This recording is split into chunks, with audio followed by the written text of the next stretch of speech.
hadhil quluba qad istama'at ala mahabbatik والتقت على طاعتك وتوحدت على دعوتك وتعاهدت على نصرة شريعتك فوثق اللهم رابطتها وأدم ودها واهدها سبولها واملأها بنورك الذي لا يخبو واشرح صدورها بفيض الإيمان بك وجميل التوكل عليك وأحيها بمعرفتك وأمتها على الشهادة في سبيلك إنك نعم المولى ونعم النصير اللهم آمين. Ya Allah, Engkau zat yang maha mendengar, maka dengarkanlah bahasa hati kami, lisan kami. Ampuni segala dosa-dosa kami, ilhamkan kepada kami kebaikan, dan bimbing kami senantiasa dalam kebenaran.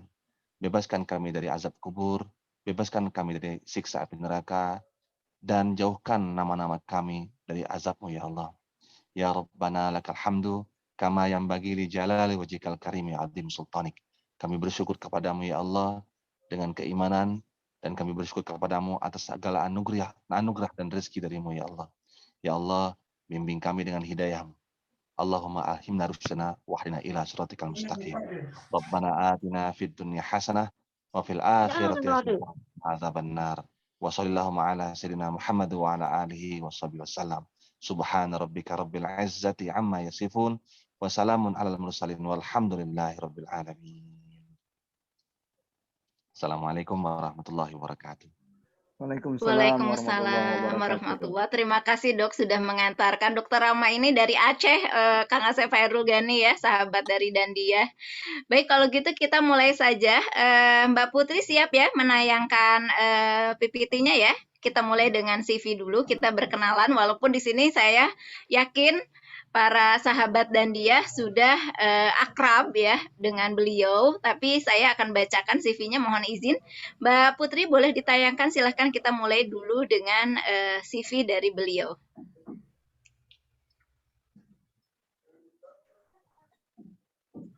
Ini sedang proses, sepertinya kita tunggu. Oke, baik. Di sini riwayat hidup Kang Asep ya. Mulai dari beliau adalah seorang psikolog ya. Lalu lulusannya Fakultas Psikologi Universitas Indonesia tahun 1993. Human Capital Director ya dari 2006 sampai 2009. Lalu Human Capital Consultant, Mentor, Coach dari 2009 sampai sekarang. Masya Allah ini banyak sekali Kang ininya ya.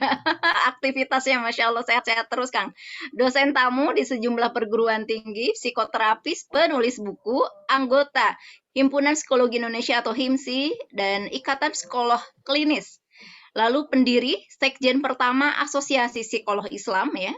Pengurus API atau Asosiasi Psikoterapis Islam Pusat dan Jawa Barat, tinggal di Saung Bujangga Manik, Tasikmalaya. Ada di sini yang sama-sama orang Tasik ya, ada. Dapat dihubungi melalui 0816 4694 1691. Lalu penggiat pembelajaran di Indonesia yaitu Ericksonian Cooperative Hypnotherapy. Saya juga belajar dari beliau. Family Therapy model Virginia Satir. Lalu psikodrama model Jacob Moreno. Forgiveness Therapy yang kita akan bahas hari ini. Dan terapi fokus emosi. Ini beberapa saya belajar dari beliau langsung. Saya ingat sekali Kang belajar Forgiveness Therapy itu 4 tahun yang lalu. Di hotel yang di Citarum ya kalau nggak salah di Bandung. Jadi dari situ saya mendapat sekali banyak bekal, termasuk Pak Dandi juga suami saya terapkan sampai sekarang di Biro Psikologi Dandia Care. Dan hari ini kita akan belajar langsung bagaimana hikmah juga ilmu dari beliau. Nah ini bukunya ya Kang ya, ini bisa dipesan ya Kang ya nanti ya. Nanti mungkin ada kontak personnya, jadi silahkan. Bukunya juga kecil mungil tapi Masya Allah. Bisa, ya. Kecil mungil tapi padat dengan makna dan isi ya. Jadi saya sangat merekomendasikan buku Forgiveness Therapy. Jadi buku saku saya juga ini ya, buku panduan saya. Siap, nanti boleh ya. Teman-teman mungkin menghubungi dulu, ditampung oleh Dandiah boleh, menghubungi langsung Kang Asep boleh, atau kalau ada adminnya mungkin Kang Asep bisa share. Terima kasih, ini Masya Allah luar biasa kesempatan kita saat ini kita manfaatkan. Yuk, mari kita selain membuka ya, mengosongkan gelas, kita juga membuka tutupnya kalau gelasnya punya tutup ya, sehingga akhirnya mudah-mudahan ilmu ini bisa mencerahkan hati kita, bisa juga menerangi pikiran kita, hingga tindakan kita, aksi kita penuh manfaat dan penuh dengan barokah tentu saja di Ramadan ini. Baik, tidak berpanjang-panjang lagi, kita akan langsung share aja ya Kang ya, sudah siap?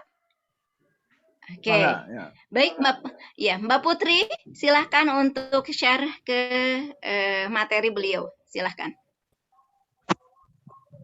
Baik, terima kasih teman-teman. Assalamualaikum warahmatullahi wabarakatuh. Sebelum kita mulai kajian ini, saya mohon kesempatan rekan-rekan karena Teh Diah ini beberapa hari yang lalu adalah dalam keadaan duka sampai detik ini saya rasa ya, karena salah satu keluarga beliau adalah meninggal dunia.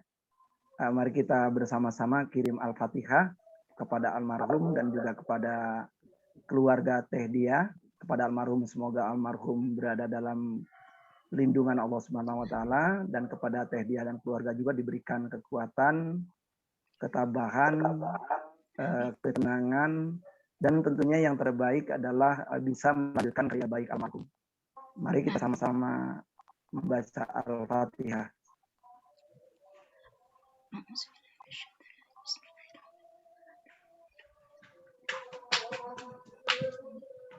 Baik teman-teman sekalian, nanti PowerPoint itu sendiri memang saya tidak akan membacakan lah ya semua yang terada di PowerPoint. Tapi PowerPoint-nya ini bisa dibagikan saja. Jadi bagi teman-teman yang membutuhkannya silakan minta kepada dia. PowerPoint ini adalah right to share ya, artinya saya memberikan kesempatan Anda untuk mengedit komputernya atau juga menyebarluaskan dari isi dari PowerPoint ini. Saya mohon bantu sebentar ya karena ini ada gangguan sebentar.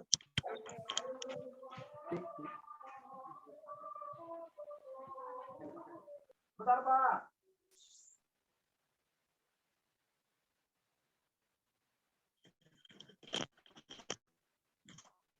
Nah, yang jelas bahwa tema pemahaman ini sendiri adalah cukup mengusik saya ya sebagai psikolog lah. Saya sebagai psikolog, kenapa? Karena yang paling banyak, jadi sekarang barangkali hampir 29 tahun saya sebagai psikolog. Ya, jadi ketika saya sebagai psikolog, sebenarnya saya sebagai psikolog itu lebih banyak di dalam tema-tema industri ya, karena saya aktif cukup lama ya dari tahun dari sebelum lulus gitu ya, lebih banyak di dalam dunia psikologi industri. Akan tetapi di dunia psikologi industri juga saya menemukan banyak tema-tema klinik gitu ya, tema-tema klinis gitu ya. Dan seringkali juga saya membantu sejumlah teman-teman yang memiliki biro-biro psikologi gitu, dan kadang-kala mereka membutuhkan psikolog pria gitu, karena psikolog itu kebanyakan perempuan. Jadi klien-klien tertentu membutuhkan psikolog pria. Nah dari situ saya ketemulah dengan beragam klien, ya, beragam jenis klien, kemudian juga sejumlah pertanyaan-pertanyaan yang dari klien ini. Dan klien itu diagnosanya macam-macam lah. Jadi bisa ditayangkan di slide berikutnya, silakan operator. Nah di yang kita cermati sendiri, ternyata memang ya macam-macam orang, misalnya saja kalau diagnosanya dari mulai depresi, gangguan cemas, obsesi kompulsif disorder, kemudian juga ada juga yang mereka mengalami psikosomatis, kemudian juga yang mereka mengalami konversi, yang konversi yang namanya nah, di dalam tema itu ya kalau kita menjadi menarik gitu ya, ternyata seluruh tema-tema yang namanya ada yang namanya histeria konversi itu, di mana seseorang mengalami kehilangan yang kaitannya dengan fungsi fisik, padahal fungsi fisik itu sendiri nggak ada kerusakan apa-apa. Nah, berbeda dengan psikosomatis, dalam psikosomatis itu memang betul-betul ada kerusakan fisik, tetapi juga diperparah gitu oleh aspek psikis. Dalam yang namanya histeria konversi itu tidak ada sebenarnya kerusakan fisik itu, tetapi orang yang bersangkutan mempersepsinya seperti itu. Nah, kemudian juga PTSD ya, itu cukup banyak juga orang yang mengalami ini. Kemudian juga ada gangguan cemas, kemudian juga ada yang namanya serangan panik, dan menjadi menarik termasuk juga orang-orang yang saya dapatkan rujukan dari teman-teman dokter gitu ya. Jadi ada dari dokter spesialis jantung, kemudian juga ada yang namanya dari dokter spesialis paru, juga ada yang juga dari dokter yang adalah kaitannya dengan anatomi gitu. Dan menjadi menarik ketika ketemu dengan klien-klien ini bahwa selalu terselip ada tema-tema berkaitan dengan kezaliman yang mereka pernah alami di masa lalu. Nah, jadi karena itu saya ya ngelihat bahwa tema pemaafan itu adalah tema yang memang penting untuk disosialisasikan, tema yang penting untuk dipromosikan. Nah, jadi di dalam pemaafan ini sendiri, bahasa Inggrisnya adalah forgive. Sebenarnya ini mengindikasikan juga seseorang tidak akan bisa memaafkan selama dia tidak mau give. Jadi karena itu pemaafan tidak akan pernah terjadi kalau Anda forget. Gitu ya. Forget itu kan berarti lupain sesuatu. Orang-orang yang menunggu seperti ini akan keren memaafkan. Saya tunggu dia datang untuk minta maaf sehingga saya memaafkan. Orang-orang seperti itu tidak akan pernah dia untuk melakukan pemaafan karena ditunggu gitu ya. Pemaafan bisa dilakukan oleh orang kalau orang itu keinginan untuk melakukan pemberian. Dalam bahasa Indonesia dinyatakan sebagai maaf ya di dalam bahasa Indonesia ya, di dalam bahasa Sunda namanya sampura. Jadi dalam bahasa Sunda sampura. Nah, dalam bahasa Sunda kuno itu adalah namanya sampura. Nah, sehingga tidak usah kaget kalau misalnya di dalam orang Sunda itu mengatakannya adalah ada kata yang namanya sampurasun itu ya. Jadi sampurasun itu artinya adalah sampura ingsun. Jadi sampura ingsun itu berarti saya mohon maafkan. Jadi, dan dijawab, dan cara menjawabnya itu adalah rampes. Nah, rampes itu artinya saya kabulkan gitu permohonan Anda. Nah, jadi kalau kita mencermati dari tema-tema ini bahwa pemaaf itu adalah menjadi bagian dari seluruh tema. Para pencipta drama Korea sangat kenal dengan kata biane. Biane itu artinya pemaaf, memaafkan. Nah, kalau kita cermati, ya, jadi kalau kita cermati di dalam tema-tema ini, maka apa yang barangkali kenapa pemaafan ini perlu dipelajari? Maaf itu tahun lalu saya melakukan survei kepada 257 responden.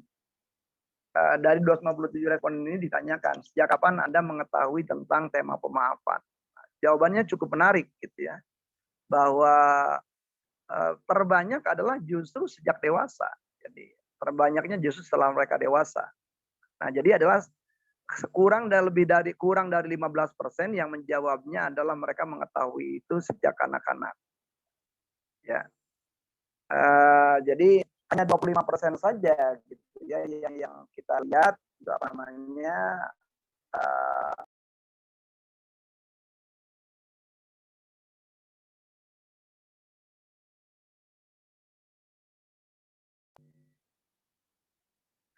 Nah, ini menunjukkan bahwa saya rasa ini adalah menunjukkan tantangannya di dalam pelajaran memaafkan itu adalah ternyata orang tahu. Kalau ditanya, kamu sejak kapan tahu pemaafan? Tahu kalau ditanya kayak gitu. Cuman pertanyaan kalau ditanyakan berikutnya, pernahkah kamu lihat bahwa orang tua kamu mengajarkan tentang pemaafan? Gitu ya. Nah, kalau pertanyaannya ditanyakan seperti itu ya nggak begitu bagus. gitu ya. Jadi nggak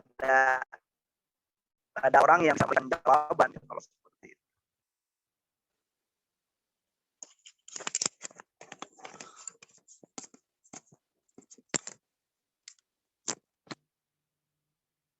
Tes. Nah, menjadi cukup menarik gitu kalau kita lihat, berarti misalnya di pemaafan itu adalah sebuah kata abstrak. Jadi sebuah kata abstrak, kenapa dinyatakan kata abstrak adalah sama dengan kata rapi gitu ya, sama dengan kata bersih gitu ya. Nah, kata rapi, kata bersih itu adalah kata abstrak.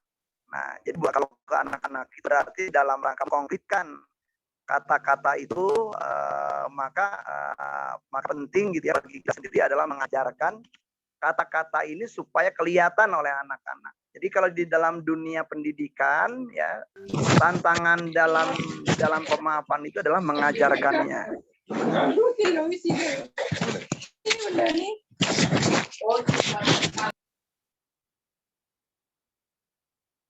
Ya. Jadi tantangan di dalam dunia pendidikan kita itu adalah sebenarnya mengajarkan tentang pemaafan. Sama dengan mengajarkan kerapian. Gitu ya. Karena kata-kata itu abstrak. Nah, semakin sebuah kata-kata abstrak berarti semakin penting kita memperagakannya. Semakin penting kita menjadi teladannya. Dan sambil menunjukkan itu adalah kita penting juga ngomong gitu. Jadi ada yang namanya thinking loudly kalau istilah orang Inggrisnya. Jadi kalau kita berpikir sambil ngomong gitu ya, thinking loudly itu. Jadi kalau misalnya kita pada waktu seorang anak itu mengalami sebuah kezaliman, maka harus diberi nama gitu peristiwa itu. Si anak bisa memberitahu kepada kita kelak gitu, karena dia tahu diberi nama apa. Gitu. Oh, kamu tadi dicubit oleh teman kamu. Oh, kamu ngerasa kesal. Oh, kamu merasa tidak nyaman. Oh, kamu pengen bales. Nah, ya sehingga yang namanya berpikir itu di anak-anak itu diajarkan dengan cara orang tua berbicara gitu ya. Apa kira-kira kalau kita berada di dalam posisi itu, kira-kira apa yang ada di dalam benak. Sehingga anak menjadi belajar berpikir. Nah, berpikirnya ya berpikir yang diucapkan. Berpikir yang diucapkan itu thinking loudly itu. Nah, berpikir yang diucapkan ini penting kita ajarkan gitu kepada anak kita, termasuk juga oh kamu pengen membalas. Nah, membalas seperti ini juga nanti peluangnya kakak akan, misalnya kalau si kakak ini punya adik ya. Nah, bisa jadi kakak kalau misalnya kakak balas kayak gitu, adik bisa jadi juga membalas kakak dengan cara yang lebih keras. Nah, gimana caranya nih supaya adik mengerti gitu ya, bahwa yang dilakukan oleh adik ini keliru gitu ya.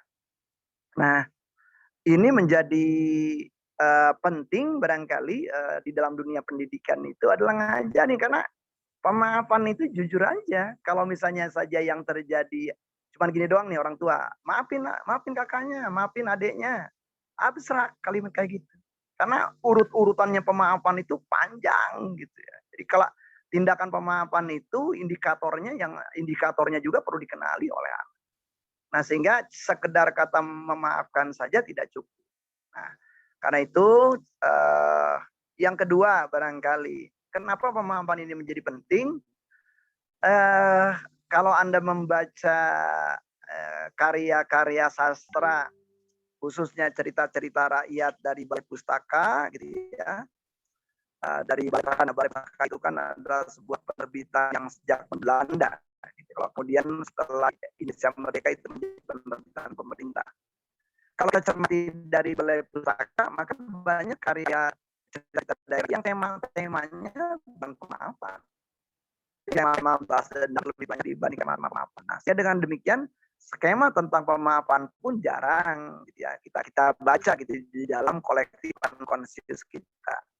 Sehingga menjadi relatif lebih sulit juga nih untuk melakukan pemaafan gitu ya, karena juga di dalam masyarakat kita yang relatif hidup adalah tema-tema itu. Jadi tema-tema balas dendam atau tema-tema nggak ngapa-ngapain, nggak ngelawan, tema-tema cukup mutung, ngambek, menyakiti diri sendiri, itu tema-tema itu relatif lebih banyak dibandingkan tema-tema pemaafan. Barangkali kita berterima kasih juga kepada pembuat iklan Marjan ya. Jadi kan dari lihat di televisi menjelang Ramadan itu kan ada iklan marjan, iklan produk marjan. Di iklan produk marjan itu temanya tentang pemaafan. Diambilnya dari beberapa kisah-kisah rakyat. Di dalam versi kisah rakyat aslinya maafkan, tapi sang mereka di dalam iklan itu membuat iklan itu menjadi pemaafan. Misalnya saja contoh tokoh aslinya di dalam kisah, misalnya saja Timun Mas gitu ya. Timun Mas itu di situ kan kisah aslinya adalah membiarkan yang namanya buto ijo itu adalah terkubur di lumpur gitu. Tetapi di dalam kisah yang marjan ini iba hati dia, kemudian dia menolong buto ijo yang sudah ada di dalam lumpur untuk kemudian keluar dari lumpur ya. Nah, jadi tema pemaafan itu adalah tergambar sebenarnya di dalam iklan marjan itu, yaitu jadi ciri pemaafan itu yang pertama ada seseorang dizolimi. Ya, itu ada slide tapi saya rasa tidak usah pakai slide apa-apa. Jadi yang pertama ada jadi indikator dari pemaafan adalah pertama bahwa Anda mengalami pengalaman bahwa secara rasional bahwa Anda dizolimi oleh orang lain. Ya, jadi Anda mengalami kezoliman oleh orang lain. Nah, jadi saya karena juga ini kalau dari daerah saya memang nggak begitu bagus ininya nih apa. Nah, yang pertama ada seseorang mengalami perlakuan tidak adil. Perlakuan tidak adil itu ya bisa kena marah, tapi ya, sebenarnya bukan Anda penyebabnya, gitu ya, salah sasaran, Anda dihina-dina, gitu misalnya oleh seseorang, gitu ya, Anda mengalami perundungan, gitu ya, Anda mengalami perisakan. Jadi baik perundungan fisik, baik perundungan emosi, baik perundungan sosial, baik perundungan emosi, termasuk juga perundungan ekonomi, gitu ya. Nah, atau bisa juga, gitu ya, atau bisa juga Anda misalnya saja diruntuhkan harkat martabat diri Anda di hadapan orang banyak, misalnya saja. Nah, jadi yang pertama ada peristiwa kezoliman yang Anda alami. Nah, ciri yang kedua. Nah, ciri yang kedua adalah bahwa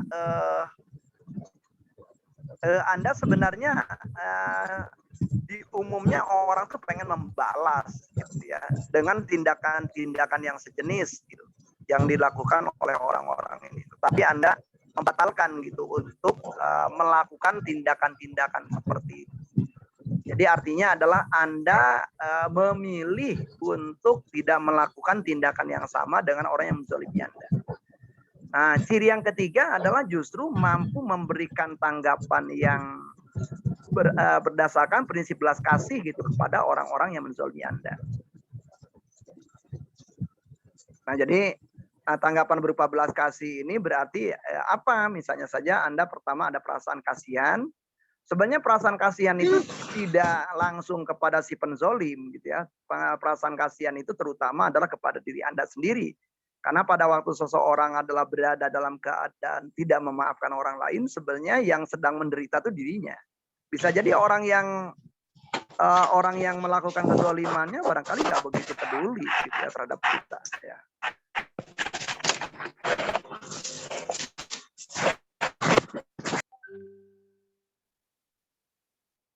Oke. Nah, jadi yang kedua ada perasaan yang namanya murah hati. Jadi murah hati itu berarti kesediaan Anda untuk memberi. Nah, jadi kalau misalnya saja berkaitan dengan tema pemaafan ini, banyak orang-orang yang bahkan ke dirinya sendiri tidak murah hati. Membiarkan dirinya terzolimi terus. Membiarkan dirinya adalah berada di dalam pikiran yang negatif, berada di dalam emosi yang negatif, berada di dalam keadaan fisik yang negatif, tadi yang dan sekilo, berada di dalam yang 2 kilo, pakai itu bunyi. Tadi yang sekilo. Berada di dalam pikiran dan perasaan yang negatif, dan berada di dalam tindakan yang negatif. Nah, jadi ini adalah tantangannya ya. Jadi tantangannya saya rasa di dalam tema pemaafan itu apakah mampu kita melakukan kebaikan. Sebenarnya dimulai kepada diri kita sendiri, bukan kepada si penzolim saja. Nah, yang berikutnya juga ada yang namanya belas kasih, dan kemudian yang keempat adalah cinta moral. Nah, jadi artinya adalah tidak dinyatakan Anda sudah memaafkan seseorang apabila Anda belum sayang kepada diri Anda sendiri.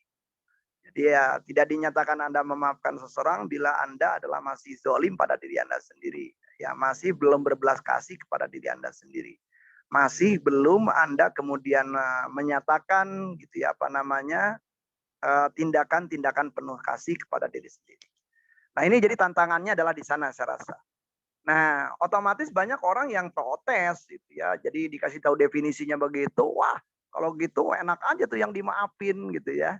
Saya ingin ingatkan kepada Anda, orang-orang yang menzolimi itu kagak peduli gitu dia dimaafin atau nggak dimaafin. Jadi kalau orang itu menzolimi seseorang, mereka kagak peduli itu. Jadi apakah dia dimaafin atau tidak? Enggak. Kalau penzolim itu memang ingin Anda terpuruk aja, ingin ngelihat Anda ambruk.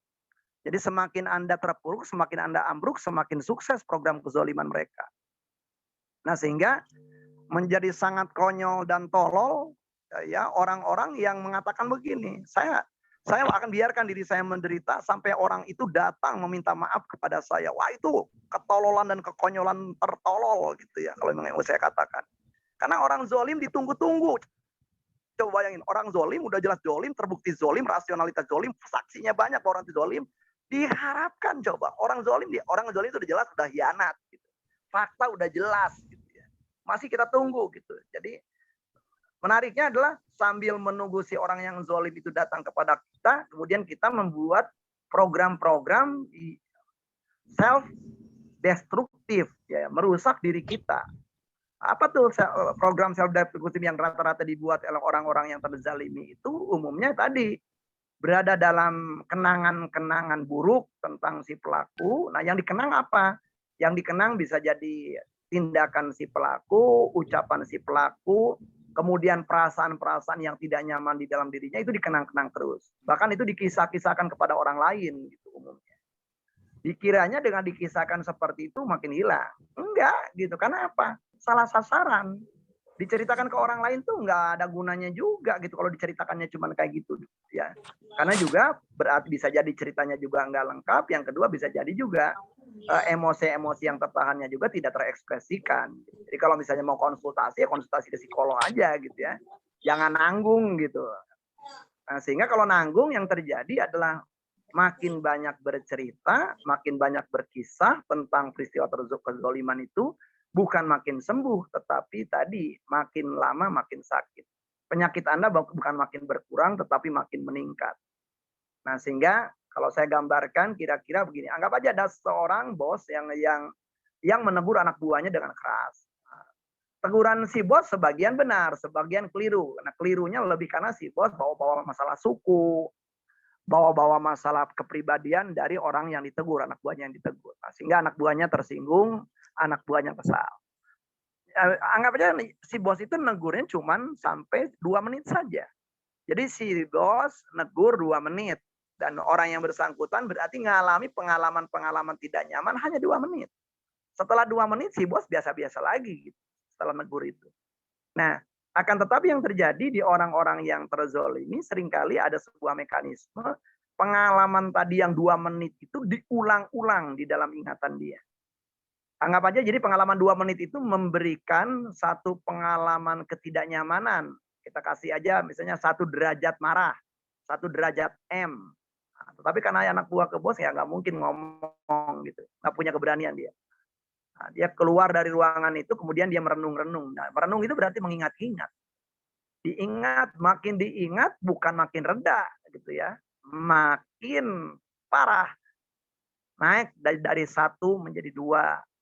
Diingat lagi naik lagi menjadi 4. Diingat lagi menjadi 8. Diingat lagi menjadi 16. Ketemu dengan orang biar nyaman, ngobrol dengan teman gitu. Wah, makin diceritakan kepada teman, makin naik jadi 32. Wah, dicarinya juga umumnya teman-teman yang sama-sama pernah jadi dimarahin bos juga. Naik jadi 64, naik jadi 128, naik 256 gitu ya. Kemudian berikutnya ya naik gitu ya. Terus menerus gitu sampai ya semakin sering ketemu dengan orang, semakin sering bercerita, alih-alih yang diceritakan itu adalah makin mengurangi rasa marah dia, rasa kesal dia, justru makin memperkuat makin mempertebal, makin nancap racun-racun itu di dalam dirinya. Nah, jadi kalau kita lihat kayak gitu, kalau kita lihat dengan ilustrasi seperti itu, jadi sebenarnya siapa yang memperparah? Siapa yang bertanggung jawab terhadap kerusakan di dalam diri kita, di dalam emosi kita, di dalam pikiran kita, di dalam ucapan kita? Tentunya saja berarti kalau kita mau jujur, bahwa si penzolim memang berbuat zolim. Tetapi dia punya porsi yang tadi, cuman 1 M tadi. Yang kemudian menjadi peningkatan menjadi ratusan ribuan M siapa? Adalah diri kita yang terzolim. Nah berarti kalau kita dengan demikian, siapa yang sesungguhnya penzolim yang memperparah kita? Jawabannya berarti adalah diri kita. Nah berarti diri kita punya 2 kerugian. Yang pertama udah terzolimi, yang pertama tadi. Yang kedua kerugiannya adalah kita kemudian melanjutkan program kezoliman yang dimulai oleh orang yang bersangkutan. Nah, jadi karena itu adalah pemaafan tidak akan pernah bisa dilakukan oleh siapapun sampai orang yang bersangkutan sadar bahwa penzolim terbesar adalah dirinya sendiri. Pemaafan belum bisa dilakukan oleh siapapun selama orang yang bersangkutan belum sadar bahwa ada seseorang yang sedang terpenjara dan ternyata yang sedang terpenjara itu adalah diri kita sendiri. Nah, jadi karena itu apakah banyak orang-orang yang nggak mau memaafkan, orang-orang yang nggak mau memaafkan itu ya orang-orangnya belum sadar bahwa sebenarnya yang sedang terpenjara adalah diri dia, yang membuat dia terpenjara pun adalah diri dia. Jadi bukan si penzolim sebenarnya. Nah karena itu penzolim yang paling real berarti kalau demikian adalah diri kita sendiri. Nah karena itu kalau kita kembalikan kepada definisi pemaafan tadi, berarti pemaafan itu berarti dilakukan adalah oleh kita tadi ya, tidak membalas kezoliman dengan kezoliman, tetapi membalas dengan cinta kasih. Nah berarti karena pelakunya ternyata adalah diri kita sendiri, berarti adalah sebenarnya pemaafan adalah sebuah bentuk hadiah kepada diri kita sendiri. Yang tadinya adalah kita memberikan keburukan kepada diri kita sendiri, yaitu apa? Melanjutkan program kezoliman yang dibuat oleh orang penzolim.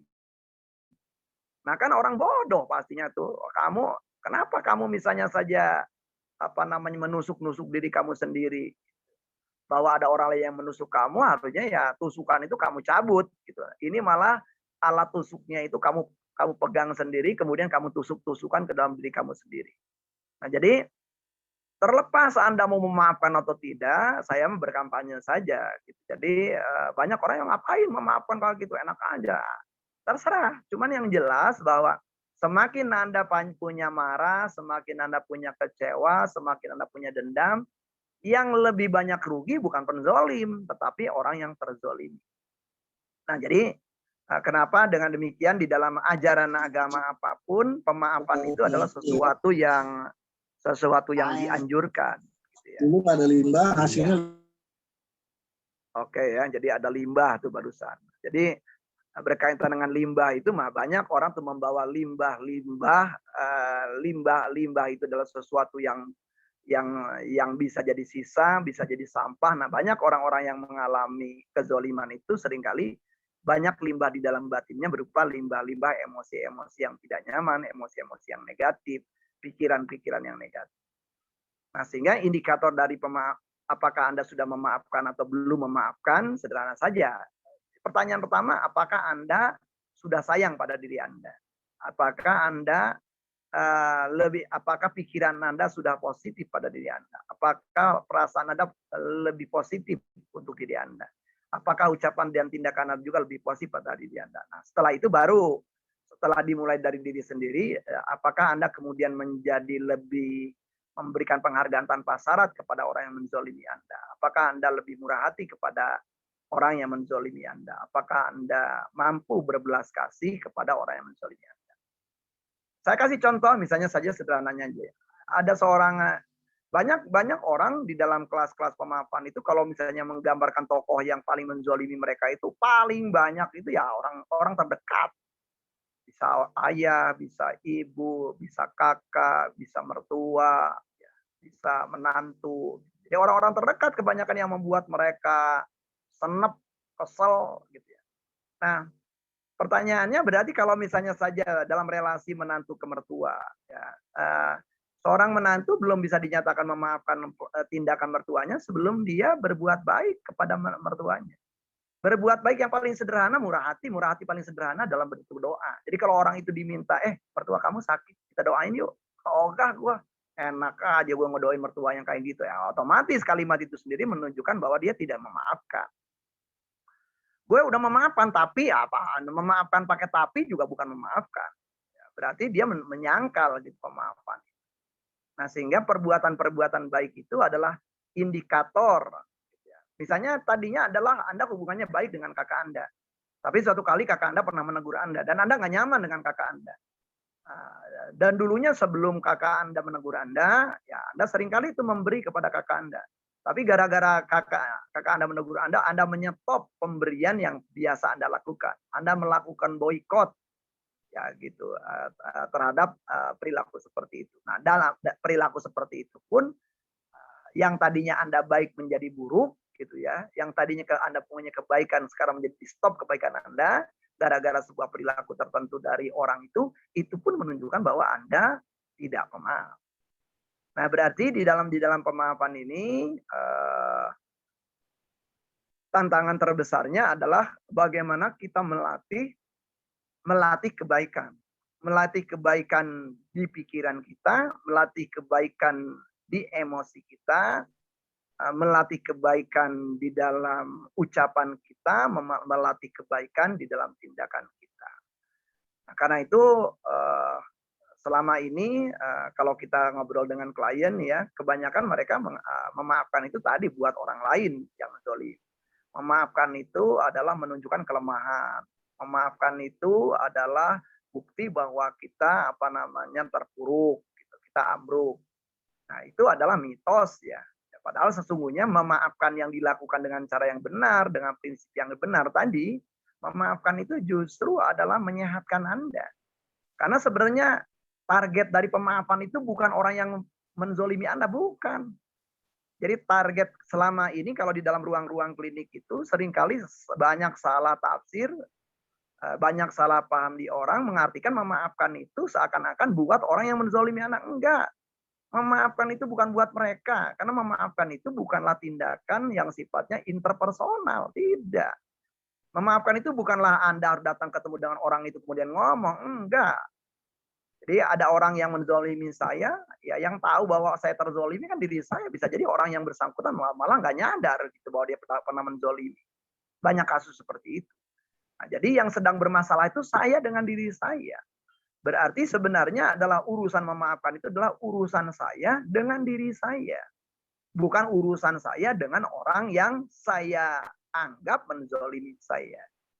Nah, berarti pemaafan itu adalah tindakan intrapersonal. Intrapersonal itu berarti pelakunya ya cuman saya dengan diri saya, bukan saya dengan orang lain. Nah, berbeda kalau Anda kemudian memiliki kesadaran bahwa Anda pernah menzolimi seseorang. Nah, maka kegiatannya namanya pertobatan. Tidak cukup dalam kasus seperti itu, seperti yang terjadi di masyarakat kita, kebanyakan minta maaf. Nggak cukup minta maaf itu. Di dalam ajaran agama, jelas ada yang namanya pertobatan. Jadi kalau kita mengambil dari psikologi agama, maka yang perlu kita lakukan adalah psikologi pertobatan. Kalau psikologi pertobatan berarti apa yang harus dilakukan? Tahu bahwa kezaliman kita itu udah merugikan orang lain. Nah, berarti rukunnya ada 4. Yang pertama berarti saya sadar bahwa saya keliru. Berarti saya perlu menghentikan perilaku-perilaku yang mengganggu orang lain itu. Yang kedua berarti mau nggak mau saya harus datang kepada orang yang saya rugikan. Nah, berarti untuk datang itu kan berarti perlu keberanian karena peluang kita ditolak besar. Nah, itu berarti kita harus siap untuk ditolak berkali-kali walaupun datang. Karena orang yang bersangkutan bisa jadi kesal, bisa jadi marah, bisa jadi kecewa. Nggak bisa kita mengatakan kalimat-kalimat kayak gini, dan itu paling banyak di masyarakat kita. Gua udah minta maaf, Allah aja maaf. Masa lu kagak? Nah, itu dia berarti melakukan kezoliman lagi gitu kalau mengatakan demikian.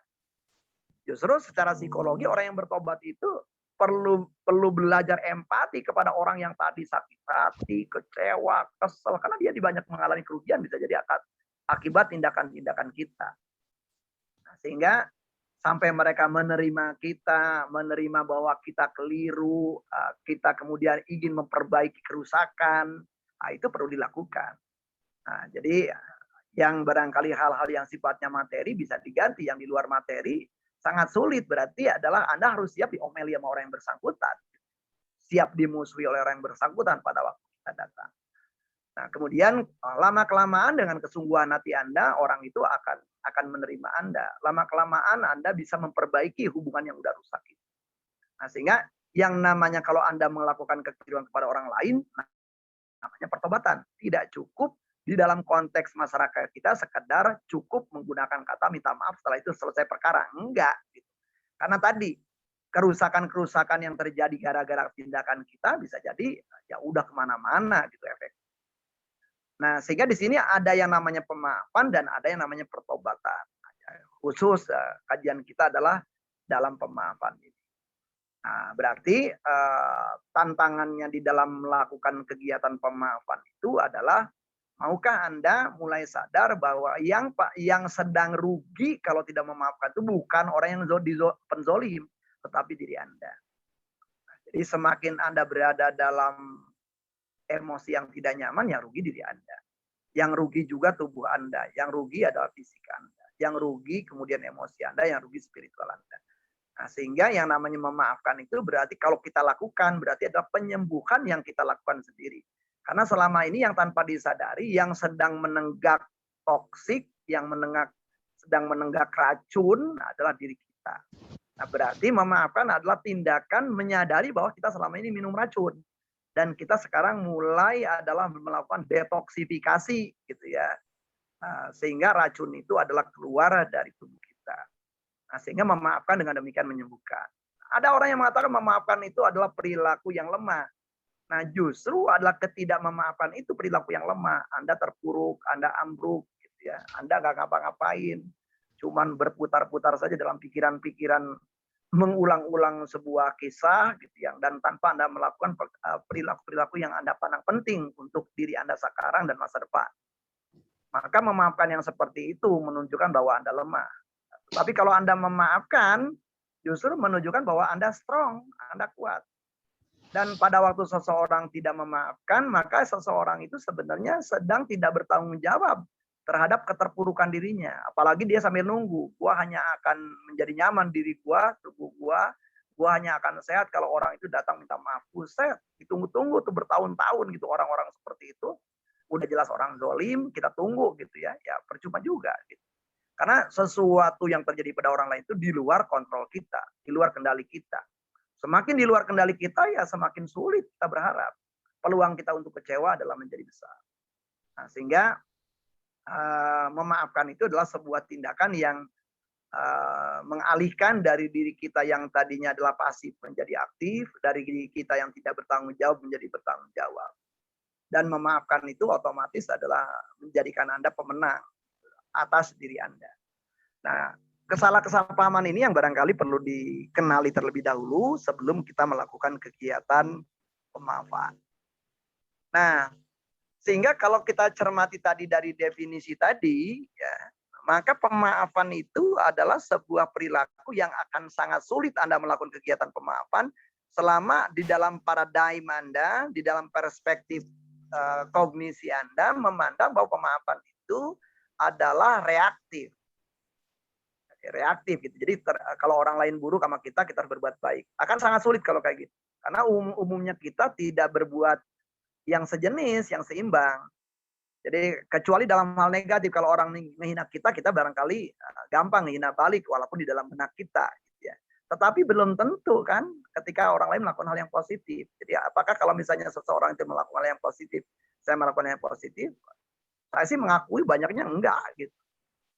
Misalnya Teh Dia itu mengirim buku kepada saya nggak otomatis ngirim buku juga kepada Teh Dia, minimal dengan harga yang sama.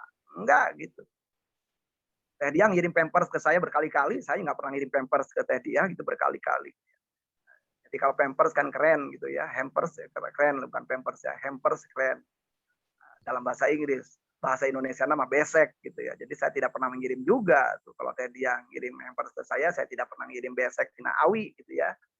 Dari buatan dari Tenjolaya gitu, Teh Dia. Artinya adalah kita kadang-kala suka apa ya? Sebagai manusia ini kadang-kadang kita kikir. Di dalam hal negatif mudah kita membalas gitu ya. reciprocal mudah, tetapi dalam hal positif susah. Nah, jadi kalau kita menggunakan reaktif tadi sulit juga, berarti makin sulit.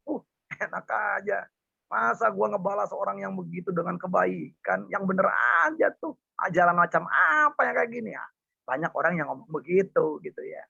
Di ruang klinik saya suka seneng aja tuh kalau ada orang-orang ngegerundel gitu ketika bicara tentang tema-tema pemaafan. Dia pikir gitu saya mau mengajak dia untuk sayang kepada orang lain. Saya bilang, yang saya lagi omongin itu bukan orang lain yang penzolim itu, yang saya lagi omongin itu kamu. Nah, sehingga kalau kita mau mempelajari dari para nabi, dari jejak para nabi, ya, dari tapak lacak para nabi, maka pemaafan hanyalah mungkin dilakukan oleh orang-orang yang selalu berbuat baik, berinisiatif berbuat baik.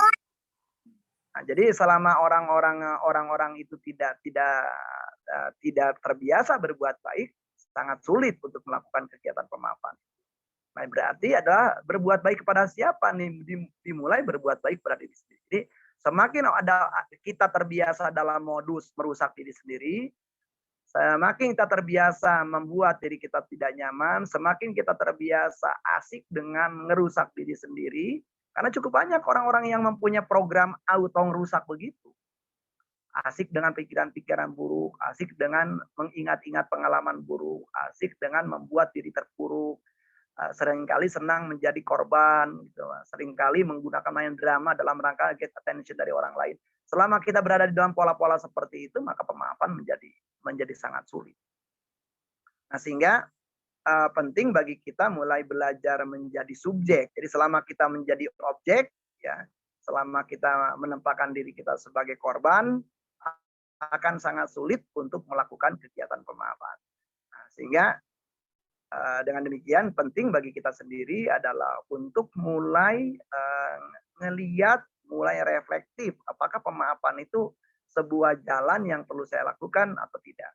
Pemaafan tidak ada yang mengharuskan. Jadi kalau misalnya ada klien datang kepada saya nggak pernah mengharuskan mereka untuk melakukan pemaafan. Tugas saya adalah cuman menunjukkan saja kalau Anda melakukan kayak gini, diri Anda akan terpuruk. Besok Anda makin ambruk dari diri Anda yang sekarang. Tapi kalau Anda melakukan kegiatan pemaafan, diri Anda akan bangkit, bahkan Anda akan seluruh potensi-potensi diri Anda akan mampu dimunculkan, dan kualitas hidup Anda akan jauh lebih baik. Nah, pada waktu orang-orang tidak melakukan pemaafan, seringkali terjadi perkembangan diri yang tertambat. Jadi katakanlah ada orang yang pernah mengalami kezoliman oleh mertuanya pada waktu dia misalnya berusia 25 tahun. Usia sekarang udah 35 tahun. Itu saya seringkali ketemu dengan seorang ibu yang usianya 35 tahun, tapi saya seperti ngobrol dengan orang yang 25 tahun. Kenapa? Dia menyimpan kemarahan dendam selama 10 tahun.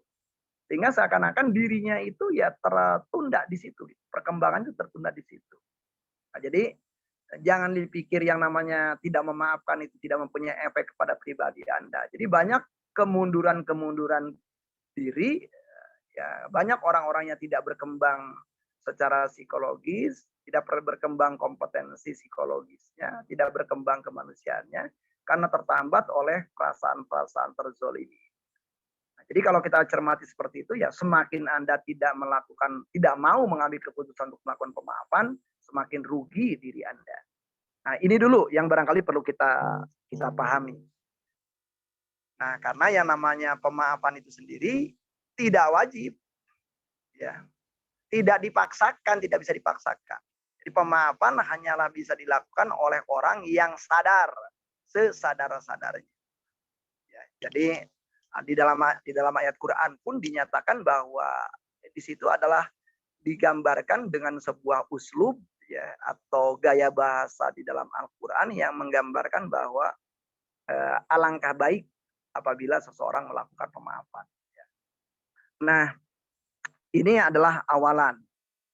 Nah, kenapa di masyarakat kita sangat sulit melakukan pemaafan? Anda tentunya saja bisa lihat banyak kasus gitu ya. Coba Anda cermati gitu ya, kasus-kasus yang unik-unik itu ada di negeri kita. Bagaimana misalnya seorang anak kemudian menggugat ibunya yang sudah renta, ya. Itu mungkin Anda pernah lihat gitu ya. Ya, jadi ada orang tua yang sudah renta, udah punya rumahnya cuman ini, kemudian oleh si anak dan menantunya digugat, ya, sehingga harus kemudian diperkarakan di pengadilan. Nah, tema-tema seperti itu juga kan berarti sudah hilang gitu. Ada kasih sayang, minimal kasih sayang dia kepada seorang ibu juga sudah tidak ada. Gitu ya. Aspek-aspek tertentu jauh relatif lebih dipandang penting. Nah, ketika tema-tema itu terjadi, atau misalnya juga kita lihat, misalnya saja ada kasus di mana seorang perempuan dia punya kekasih, kemudian dia menjadi TKI di luar negeri, kemudian si perempuan ini kemudian mengirimkan uang, si kekasihnya juga dipakai membuat rumah, gitu. Ternyata rumah itu malah dipakai untuk menikah dengan orang lain. Dan menyadari itu si perempuan ini pulang dari menjadi tenaga kerja, pulang ke Indonesia. Dia nyewa, kemudian penyewaan alat-alat berat dan rumah itu kemudian digusur gitu ya menggunakan alat berat. Nah, itu menunjukkan bahwa pasti orang itu tidak pemaaf. Nah, berarti kalau kita lihat, berarti pemaafan itu bisa terlihat dari mana? Ya, kapan atau apa indikator bahwa Anda memaafkan seseorang? Indikatornya bisa terlihat dari pikiran Anda terhadap pelaku. Kemudian emosi Anda terhadap pelaku, ucapan Anda terhadap pelaku, dan tindakan Anda terhadap pelaku. Berarti semakin Anda memaafkan, kecenderungannya adalah akan semakin positif. Semakin Anda tidak pemaaf, berarti kecenderungannya, baik pikiran Anda, perasaan Anda, ucapan dan tindakan Anda terhadap si pelaku adalah cenderung negatif. Nah, itu adalah menjadi sebuah indikator bahwa apakah Anda sudah memaafkan atau belum memaafkan seseorang. Nah, sahabat-sahabat sekalian, kita akan membedakan di masyarakat kita seringkali terjadi kesalahpahaman berkaitan dengan pemaafan dan seringkali tercampur dengan konsep-konsep lain. Yang pertama adalah pemaafan seringkali dipandang sama dengan pembalasan yang setimpal. Jadi kalau kena mata dibalas mata, hidung dibalas hidung, telinga dibalas telinga. Nah, itu bukan pemaafan, itu namanya pembalasan. Nah, jadi pembalasan seperti itu bukanlah pemaafan. Karena tadi dalam definisi pemaafan jelas bahwa kita justru tidak melakukan tindakan dengan menggunakan tanggapan tindakan sejenis. Jadi selama kita menggunakan tindakan yang sejenis itu berarti kita bukan melakukan pemaafan. Yang kedua, pemaafan di masyarakat kita seringkali dipandang sama dengan memaklumi atau pemakluman. Bahasa Inggrisnya pardoning. Pardoning itu maklumi. Nah, pemakluman itu, maklum itu dari bahasa Arab. Kata dasarnya alama. Ya, nah alama. Jadi maklum itu berarti adalah orang yang mengetahui. Jadi misalnya saya memaklumi itu berarti saya harus bersedia membolehkan seseorang karena karakteristiknya, karena sifatnya, karena karakternya melakukan tindakan-tindakan zolim terhadap diri saya. Jadi seakan-akan adalah saya harus mentoleran. Ya, saya harus memberikan kata toleran itu adalah berarti Anda membolehkan Anda sakit. Kata toleran itu begitu. Karena di dalam kata mentoleransi itu berarti Anda menjadi dalam tema itu sendiri menjadi tidak reaktif lah. Nah, otomatis misalnya begini, lah lu kayak nggak tahu bos kita aja. Bos kita kan kelakuannya gitu. Ya udahlah maklumin aja lah. Ngapain sih lu pusingin? Nah, kalimat seperti itu berarti pemakluman. Nah, pemakluman. Ya, lu sendiri pernah digituin nggak? Pernah, sering. Terus lu gimana? Ya gue maklumin aja lah, bos kita. Lu sendiri gimana perasaan? Sebal juga sih, kesal juga. Terus gimana? Ya sebenarnya kalau nggak ada pekerjaan lain, kalau ada ya udahlah gue paksa tinggal di sini aja. Nah, tema itu menunjukkan bahwa tetap aja mereka ada emosi negatif terhadap perilaku-perilaku. Nah, tema itu namanya pemakluman, bukan pemaafan. Nah, jadi ini juga penting diketahui oleh kita karena cukup banyak juga di antara kita bukan melakukan pemaafan tetapi pemakluman. Nah, berikutnya juga adalah pemaafan seringkali di masyarakat kita juga yaitu dipandang ya sama dengan pembiaran. Di pembiaran artinya adalah kalau ada orang yang melakukan kezoliman ya dibiarin aja gitu, orang itu zolim terus pada Anda. Nah, padahal Anda mempunyai kekuasaan gitu untuk menyetop kezoliman yang bersangkutan, untuk menghentikan kezoliman itu, atau untuk menghindari kezoliman itu, atau bahkan melawan kezoliman. Jadi contoh misalnya saja, eh, ada orang yang misalnya saja suka misalnya saja di kantor gitu ya, di kantor kemudian bos Anda misalnya saja setiap menjelang jam 5 menit lagi menjelang jam untuk pulang dia memberikan tugas gitu ya. Nah, padahal di dalam posisi Anda juga tidak ada lembur dan sebenarnya juga tugas itu juga bisa dikerjakan besok. Maka kalau Anda melakukan pembiaran bukan pemaafan namanya. Paling tidak berarti Anda perlu asertif, bos, ini ya 5 menit lagi menjelang kita jam pulang. Bukankah kantor kita juga adalah sedang penghematan, sehingga kalau bisa orang tuh kerja benar-benar tepat waktu dan pulang tepat waktu. Bisakah pekerjaan ini adalah dikerjakan, apakah memang targetnya juga harus 5 menit lagi ini? Oh, enggak, bisa besok ya. Kalau bisa besok nggak apa-apa. Jam berapa besok untuk tugas ini bisa sampai ke meja Anda? Jam sekian. Oke, sementara tadi ada beberapa tugas yang juga ditargetkan juga besok. Bisa nggak ini dinego?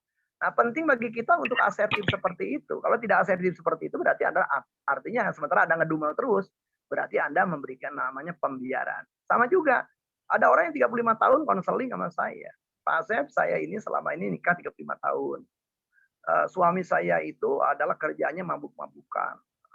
Dan main cewek, kemudian juga sering kali melakukan pemukulan sama saya. Sementara selama ini pun yang menghidupi keluarga adalah saya. Nah, itu kan menjadi menarik gitu. Pernikahan seperti itu sebenarnya juga ya secara fikih ya sudah berhak si perempuan ini untuk melakukan gugat cerai gitu karena tujuan dari pernikahan tidak dicapai gitu dari suami yang mengalami disfungsi seperti itu gitu ya. Dia tidak berperan sebagai suami, dia juga tidak mampu berperan sebagai pencari nafkah, dia juga tidak mampu berperan sebagai pelindung, gitu ya. Alih-alih pelindung maka dia jadi perusak. Nah, itu menjadi menarik. Berarti kenapa dia membiarkan gitu cukup panjang dan cukup lama, padahal banyak tindakan-tindakan yang bisa dilakukan oleh si perempuan ini atau oleh si istri. Nah, berarti di situ si istri itu bukan sedang melakukan pemaafan, tetapi melakukan pembiaran. Nah, jadi hati-hati di masyarakat kita juga seringkali itu yang terjadi gitu. Jadi orang-orang yang zolim itu dilakukan pembiaran padahal bisa jadi kita mempunyai kekuatan gitu untuk memberitahu, untuk mengingatkan supaya dia menyetop kelakuan seperti itu. Banyak kasus juga misalnya gini juga nih, ada misalnya dia punya adik gitu, adiknya selalu misalnya saja mengambil barang. Dan adiknya kayak karena nggak pernah ditegur, ya adiknya melakukan ngambil barang itu, padahal barang-barang itu diperlukan misalnya oleh si kakak. Nah, itu adalah pembiaran, bukan pemaafan seperti itu. Nah, jadi ini yang barangkali perlu kita pahami terlebih dahulu. Nah, kemudian juga pemaafan seringkali di masyarakat disamakan gitu ya dengan yang namanya adalah pemaafan sama dengan melupakan. Nah, itu paling banyak juga di masyarakat. Jadi forgiving is forgetting. Nah, secara kaidah psikologi ya keliru. Gitu. Karena yang namanya lupa itu sama dengan tidak ingat. Atau lupa itu adalah kegagalan seseorang dalam menyimpan informasi yang dia dapat di dalam katakan laci-laci ingatan dia. Nah, kemudian juga kegagalan dia dalam mengambil. Tadi ditaruh di mana nih? Di laci yang mana nih ingatan ini?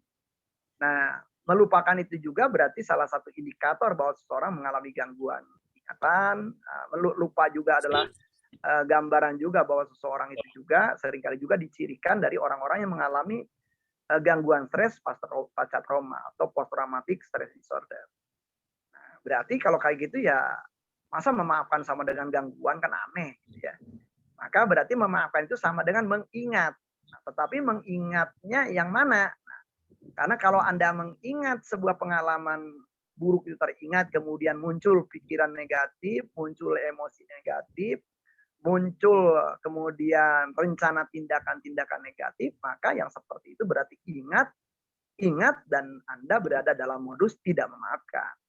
Nah, berarti ingat yang mana? Nah, memaafkan itu adalah ingat, tetapi ingatan itu tidak lagi memicu pikiran negatif, tidak lagi memicu emosi negatif, tidak lagi memicu ucapan atau tindakan negatif terhadap pelaku. Sehingga yang ada minimal adalah ketika Anda ingat, ya pikiran Anda netral, perasaan Anda netral, tindakan Anda pun netral, minimal seperti itu. Yang terbaik adalah ketika ingat itu Anda ngelihat gitu ya bahwa ada pikiran yang positif yang muncul gitu atas kejadian itu karena Anda mendapatkan makna baru gitu dari kejadian. Nah, jadi memaafkan itu adalah mengingat. Nah, itu banyak contoh kalau misalnya Anda Muslim, wah Anda banyak kisah-kisah Nabi yang menggambarkan bahwa Nabi ingat kejadian-kejadian bersama kaum-kaum tertentu dan Nabi memaafkan mereka. Gitu ya. Jadi artinya bukan Nabi melupakan, Nabi ingat kejadian. Nah di dalam konteks Indonesia kalau bisa kita ambil salah satu kisah adalah kisahnya Buya Hamka. Nah, Buya Hamka itu pernah ditahan oleh Presiden Soekarno pada waktu zaman Orde Lama. Nah pada waktu itu tahu betul gitu dan pada waktu beliau ditahan juga kan bukan ditahan menggunakan pengadilan yang cukup adil gitu ya, pemeriksaan hukum enggak gitu, pokoknya tiba-tiba ditahanan saja. Dan itu cukup banyak gitu karena dianggap sebagai sebagai lawan politik bisa jadi pada waktu itu.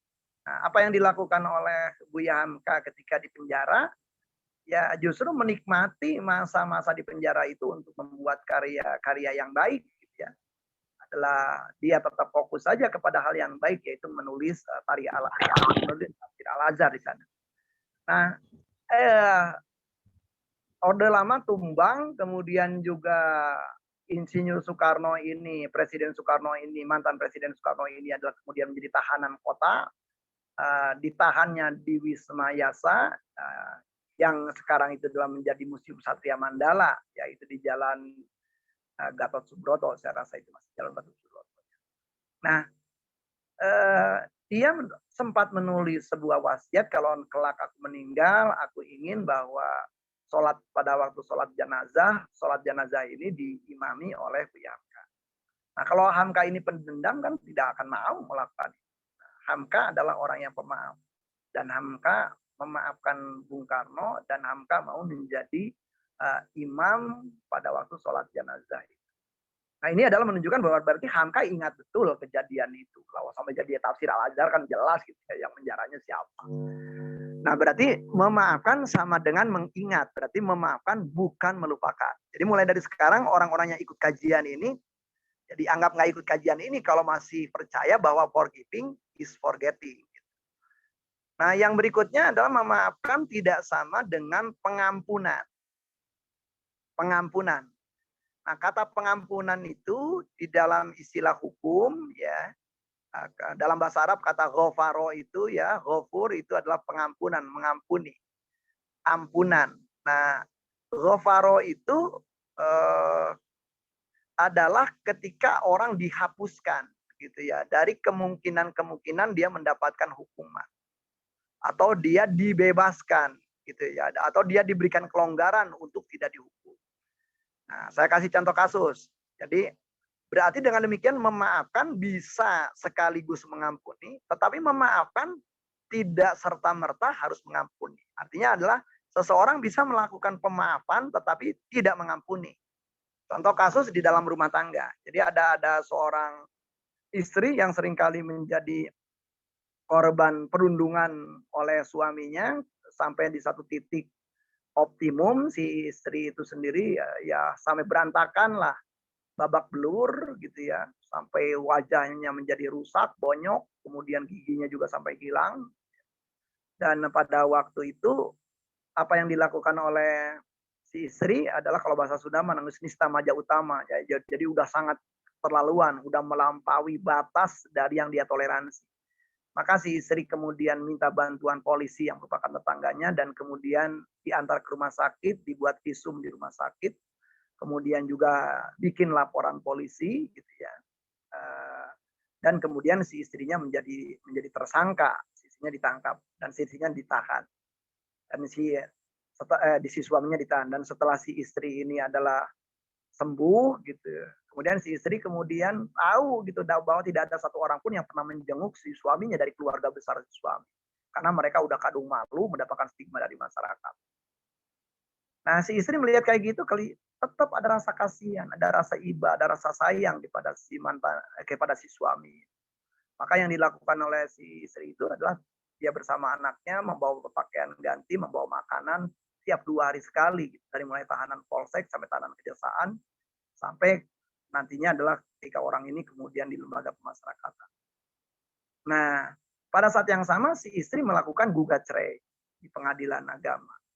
Dan dalam beberapa sidang-sidang tadi adalah dikabulkan oleh pengadilan agama sehingga terjadi perceraian antara si istri dengan si suami.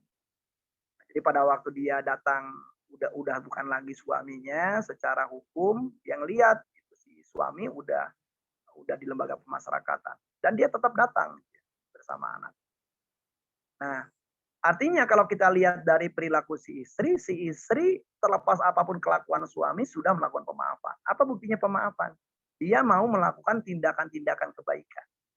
Wah, masa kayak gitu doang tindakan baik? Wah, Anda menyepelekan si istri. Kalau Anda punya keluarga yang ditahan di kepolisian, seberapa Anda mau berani menegakkan wajah Anda gitu untuk datang ke polsek?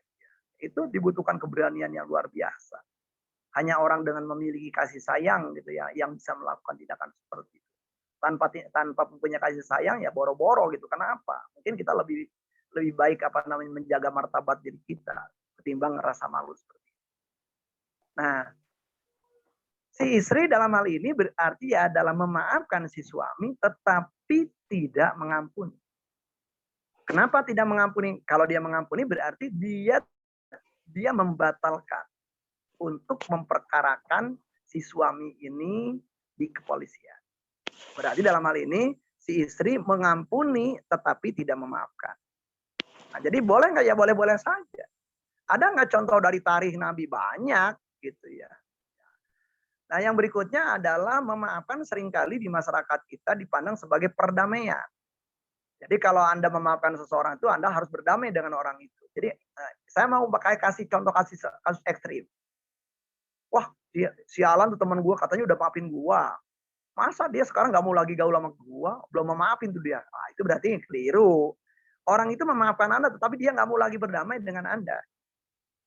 Nah, jadi bisa saja. Bisa jadi kelakuan kita dulu pada waktu jadi sahabat kurang ajar betul, keterlaluan betul, sehingga juga udah mengganggu hak-hak dia, gitu ya, udah mengganggu properti dia dan segala macam, sehingga dia juga barangkali kalau kata bahasa Sunda gigi apen gitu ya, ketemu dengan orang seperti kita, maka dia memaafkan kita, tetapi dia membatasi pergaulan dengan kita. Yang dulunya barangkali sangat akrab, dia sekarang ya sekedarnya saja. Nah, dalam kasus seperti itu adalah dia melakukan pemaafan, tetapi dia tidak melakukan damaian. Nah, si istri ini, si suaminya katakanlah udah keluar itu dari lembaga pemasyarakatan. Kata si anak gini, kebetulan orang Betawi ini, Nya kan selama ini sayang sama Babe, buktinya pada waktu Babe di penjara aja, Nya selalu datang tuh ke tempat Babe. Ya, Nya bawa makanan, Nya bawa minuman yang Babe suka. Udah deh, ketimbangnya kayak gitu nanggung amat, Nya kawin lagi deh sama Babe gitu ya. Kata si Nyanya ini, ogah, cukuplah nikah gua sama Babe lu sekian puluh tahun dan lu sendiri jadi saksi gitu, Nya babak belur selama ini. Biarin Nya kayak gini, biarin Nya tetap sayang sama Babe dan Nya sayang sama Babe kan nggak perlu gitu. Kita berada di dalam sebuah ikatan dalam rumah tangga. Nah, dalam kasus seperti ini si Nya tadi dia adalah memaafkan si suami, mantan suami, tetapi dia tidak berdamai dengan suami. Nah, jadi boleh tuh gitu ya, pemaafan tidak dilanjutkan dengan perdamaian. Ngeri nggak nih kalau gini nih, ada orang yang diperkosa oleh 5 orang gitu ya, ada seorang perempuan diperkosa oleh 5 orang. Kalau pemaafan kepada pemerkosa itu diartikan mereka menjadi akrab gitu ya, gaul lagi dengan 5 orang itu kan juga mengerikan barangkali kalau artinya kayak gitu. Ya. Kan nggak diharuskan gitu bahwa mereka di bawah si orang yang korban itu dalam memaafkan mereka tidak diharuskan bahwa mereka adalah rekonsiliasi, kemudian gaul, kemudian dekat lagi, akrab lagi dengan mereka. Karena walau bagaimanapun kelima orang ini sudah melakukan tindakan-tindakan yang menghilangkan kepercayaan dari si perempuan ini. Ya, jadi ini menjadi penting barangkali kita paham. Ya, berikutnya juga memaafkan seringkali di masyarakat kita dianggap sama dengan yang penting diri sendiri, yang penting fokus kepada diri sendiri, yang penting fokus kepada kebaikan diri sendiri. Nah, belum pemaafan, karena di dalam pemaafan itu tadi ada kita juga mulai peduli pada orang lain, mulai sayang kepada penjoli, mulai kasih, Minimal kasihan kepada penzolim yang masih tetap zolim. Nah, jadi sebelum ada itu belum pemaafan. Nah, di masyarakat kita juga pemaafan seringkali dipandang sama ya dengan yang namanya adalah pembenaran. Apa itu pembenaran? Nah, pembenaran itu adalah mencari ragam alasan. Mencari pembenaran, mencari alasan-alasan yang membenarkan seseorang melakukan tindakan buruk kepada kita. Oh, dia begitu karena begini. Oh, dia begitu karena begini. Wajah kamu itu wajah kamu merah tuh. Kamu tadi habis ribut ya sama suami kamu. Enggak, aku udah maafin lah suamiku ya. Soalnya aku juga sih tadi aku waktu lagi masakan yang diinginkan oleh suamiku, kebetulan kurang garam dikit gitu dan suamiku kemudian langsung mukul aku. Nah, di situ bukan yang namanya pemaafan yang begitu, itu namanya pembenaran. Nah, berarti tantangan dalam kegiatan pemaafan itu adalah tadi ya berarti yang dimaksud dengan pemaafan itu yang mana dulu. Nah, seringkali yang dimaksud dengan memaafkan oleh masyarakat kita kalau mereka mengatakan pemaafan itu adalah hal-hal tadi. Nah, berikutnya ada yang namanya pemaafan palsu atau pseudo forgiveness. Pemaafan palsu itu kayak gimana? Justru orang yang datang ke orang yang zolim dan dia mengatakan, gue tuh udah maafin lu ya. Nah, nadanya aja udah jelas gitu ya, nggak memaafkan kan gitu, masih kesel gitu. Lu tuh dulu kan pernah giniin gue tuh udah maafin lu. Udah jelas, pertama ngungkit-ngungkit, kemudian ngutik-ngutik, kemudian nadanya juga penuh dengan kemarahan. Nah, yang seperti itu namanya pemaafan palsu. Nah, jadi kalau Anda mau melihat pemaafan palsu itu paling banyak itu pada waktu halal bihalal itu, ya. Jadi di halal bihalal itu, nah banyak tuh pemaafan palsu itu. Ya orang kayaknya tangan si berjabat gitu ya, tangan berjabatan gitu, tetapi hati tetap medenghel gitu ya.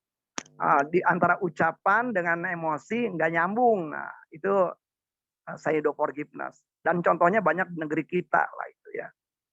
Jadi, nah apalagi, pemaafan ini kan menjadi sangat sulit ya di masyarakat kita. Barangkali kita sulit mencari tokoh-tokoh pemaaf gitu. Misalnya Soekarno tidak dimaafkan oleh Soeharto. Soeharto tidak dimaafkan juga oleh berikutnya. Kemudian juga kalau kita lihat, kan kita tuh pengen ya mantan-mantan kepala negara itu akur gitu ya, saling memaafkan, kan enggak juga. SBY dengan Megawati misalnya, kita lihat kan enggak menunjukkan gitu, salaman aja kayaknya ogah juga gitu.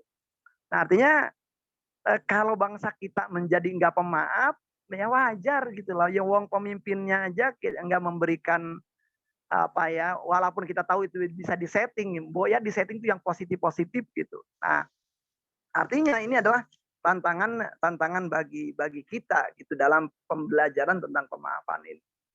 Nah, jadi ini kita punya tema seperti ini gitu di dalam masyarakat kita. Nah, perpolitikan di kita memperparah kita menjadi perpolitikan kita terutama tahun 2019 ya, 2012 lalu itu memperparah gitu, kita menjadi sulit untuk melakukan pemaafan gitu ya, gara-gara perpolitikan. Nah, teman-teman sekalian, kita masuk aja nih kepada karena dinamakan sebagai forgiveness terapi atau terapi pemaafan, maka kata terapi itu sendiri perlu dimaknai dengan makna yang lebih luas sesuai dengan asal bahasanya dari bahasa Yunani yang makna dari kata terapi itu adalah belajar. Nah, berarti forgiveness terapi diartikannya adalah bukan penyembuhan melalui pemaafan, tetapi belajar tentang pemaafan. Nah, sehingga yang namanya terapi itu bisa bermaknanya adalah preventif. Nah, jadi kalau Anda sendiri belum terzolimi, berarti adalah omongan saya ini dalam rangka mencegah Anda supaya kalau nanti terzolimi oleh seseorang, respon Anda seperti apa. Bisa juga kemudian edukatif. Maka kegiatan yang kita lakukan dalam bincang Ramadan ini juga ditujukan untuk itu. Bisa juga promotif. Promotif berarti mempromosikan indahnya kalau kita menjadi orang yang pemaaf. Bisa jadi juga yang namanya belajar itu konsultatif. Anda udah punya sedikit pengetahuan, kemudian Anda ketemu dengan konsultan, kemudian Anda ngobrol, diskusi, untuk mendapatkan second opinion dari konsultan. Nah, itu juga yang namanya terapi juga. Nah, bisa juga kuratif. Kuratif itu artinya, wah Anda ternyata menjadi korban, dan Anda selama ini ternyata terpuruk. Banyak toksik di dalam diri Anda, banyak luka batin di dalam diri Anda, dan Anda adalah orang yang setia gitu ya, membuat luka batin itu makin menganga gitu, karena kehebatan Anda. Nah, itu berarti kuratif tuh kalau udah kayak gitu. Ya, jadi bisa juga rehabilitatif. Anda udah parah banget sehingga juga kehidupan Anda hancur-hancuran gitu ya. Keluarga amburadul gitu, kehidupan pribadi acak-acakan. Nah, sehingga Anda perlu perbaikan dalam seluruh aspek hidup gitu. Gara-gara tidak memaafkan. Saya ketemu juga orang-orang yang kayak gitu. Yang nggak cukup satu kali ketemu orang-orang yang kayak gitu, makanya totalitas hidupnya juga udah rusak. Maka bisa jadi untuk orang yang seperti itu berarti temanya rehabilitasi. Nah, berarti terapi forgiveness terapi itu adalah belajar tentang pemaafan. Pengertian belajarnya lengkap tadi. Jadi bukan sekedar nunggu sakit gitu. Nah, sebentar dulu karena di luar ini ada dangdutan ya. Nah, kemudian yang namanya pemaafan kita ambil aja lah dari seorang ahli psikologi pendidikan namanya Robert Enright. Ada 4 langkah dalam rangka seseorang untuk melakukan terapi pemaafan. Nah, bagusnya sih ke depannya kita nggak usah nih gitu ya. Artinya kalau kita udah tahu cara menyikapi orang yang zolim, nggak akan ada tuh perasaan sakit hati itu. Kelak, jadi kalau misalnya kelak nih kalau kita udah beres nih, tidak ada lagi perasaan sakit hati, kesel, kemudian racun di dalam jiwa, sebenarnya kita tidak perlu melakukan pemaafan karena nggak ada yang perlu dimaafin gitu ya. Nah, karena sekarang kan ya tadi banyak diri kita sendiri terpuruk. Nah, ada 4 langkah di dalam terapi pemaafan menurut Robert Enright ini. Tahapan yang pertama namanya adalah tahapan pertama itu adalah uncovering. Tahapan yang kedua namanya adalah decision. Tahapan yang ketiga work, artinya melakukan kerja pemaafan. Tahapan yang keempat deepening, mendapatkan makna terdalam dari kegiatan pemaafan. Nah, kita mulai dari tahap uncovering. Nah, jadi pemaafan itu nggak mudah. Karena itu juga memberikan nasihat kepada orang, maafin ya, itu kalimat abstrak. Maka kalau misalnya kita mau urut-urutannya Enright ini berarti tahapan yang pertama uncovering. Uncovering itu berarti adalah sama dengan melepas cover, melepas penutup, melepas hijab. Emang apa sih yang ditutupi apa yang ditutupi? Yang ditutupi itu dimulai dari peristiwa terlukanya sampai kemudian proses luka itu terjadi sampai efek yang ditimbulkan. Maka uncovering berarti meminta Anda jujur gitu kepada diri Anda sendiri. Nah, berarti kalau Anda mau menggunakan uncovering ini, cobalah Anda menggunakan 15 pertanyaan kepada diri Anda. Nah, jadi barangkali kalau Anda mau melakukan terapinya sendiri bisa juga. Jadi yang pertama adalah coba Anda ingat dengan sengaja ya dalam rangka penyembuhan. Anda ingat pengalaman-pengalaman Anda terzolimi sejak anak-anak sampai sekarang. Anda urut itu. Jadi Anda urut ya. Nah, jadi urut misalnya, oh saya pernah diginiin sama kakak saya pada waktu kanak-kanak. Oh pernah nih ada guru nih yang menghina-hina di depan kelas, ada apa. Nah diurut dulu seperti itu. Nah setelah itu adalah kemudian mulai meniatkan. Saya sekarang mau katakanlah mau mulai dari peristiwa nomor 1 sampai tuntas. Tahap uncoveringnya apa? Anda mengajukan pertanyaan. Kelompok pertanyaan pertama adalah pertanyaan jurnalistik. Apa itu pertanyaan jurnalistik? Adalah pertanyaan 5W1H. What, who, when, where, why, how. What, siapa saja yang terlibat dalam peristiwa itu. What, apa yang terjadi. Where, di mana terjadinya. When, kapan terjadinya. Kemudian why, kira-kira apa sih gitu yang menyebabkan peristiwa itu terjadi. How, prosesnya seperti apa. Nah, itulah 6 pertanyaan pertama. Kemudian ditanyakan 5 pertanyaan yang ada kaitannya dengan pengalaman penginderaan Anda. Apa yang Anda lihat pada waktu itu. Apa yang Anda dengar, kalimat-kalimatnya seperti apa. Suara apa dari orang lain, suara apa di dalam diri Anda, suara apa yang sudah ada di dalam benak Anda tetapi tidak keluar dari mulut Anda. Nah, kemudian apa yang Anda cium pada waktu itu, apa yang Anda rasakan di tubuh Anda pada waktu itu. Oh, saya dipukul, oh saya keluar darah, oh saya nyesek, oh saya apa. Dan apa yang kemudian Anda kecap. Kecap itu yang ada di lidah Anda. Nah, itu berarti 6 tambah 5, 11. Sekarang 4 pertanyaan terakhir. Apa yang ada di pikiran Anda, di benak Anda pada waktu kejadian itu? Jadi ketika mengalami itu, pikiran apa yang muncul? Yang kemudian juga emosi-emosi apa yang muncul. Kemudian juga ada action tendency. Action tendency itu adalah Anda ingin melakukan tindakan apa? Ya, nah, apakah tindakan yang Anda ingin lakukan itu dilakukan atau tidak? Atau cukup menggantung saya, oh saya pengen ngomel, oh saya pengen ngelawan. Dilakukan nggak? Enggak. Nah, kalau enggak dilakukan, berarti namanya ada perilaku yang tertunda. Tetapi yang seperti itu terpikir terus sampai sekarang. Nah, hal seperti itu, Fritz Perls menggunakan istilah unfinished business. Nah, berarti tema unfinished business ini perlu dilepaskan, perlu dikeluarkan. Nah, kemudian juga apa kebutuhan-kebutuhan Anda pada waktu. Oh, saya sebenarnya pada waktu itu butuh ada orang tua yang datang kepada saya menenangkan saya. Tapi orang tua tidak kunjung hadir pada saya. Nah, sehingga dengan 15 pertanyaan itu Anda tahu petanya. Anda tahu peta diri Anda, peta pikiran Anda, peta perasaan Anda, peta kebutuhan-kebutuhan diri Anda terhadap kejadian. Nah, itu namanya tahap uncovering.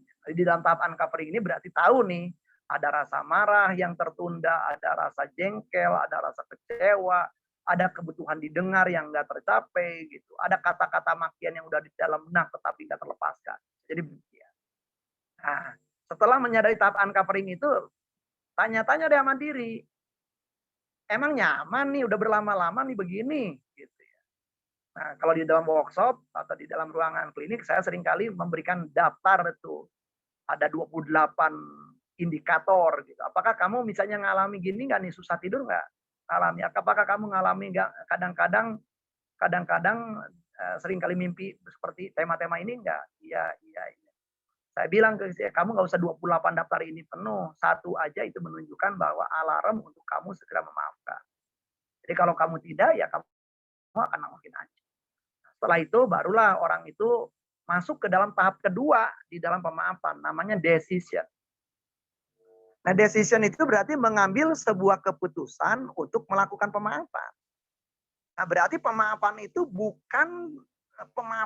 nggak bisa tiba-tiba. Pemaafan itu pastinya adalah namanya aja sebuah keputusan ya, berarti adalah membutuhkan totalitas kesadaran.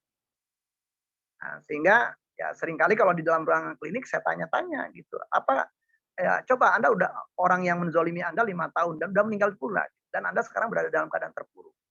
Menurut Anda apakah layak tuh keterpurukan ini?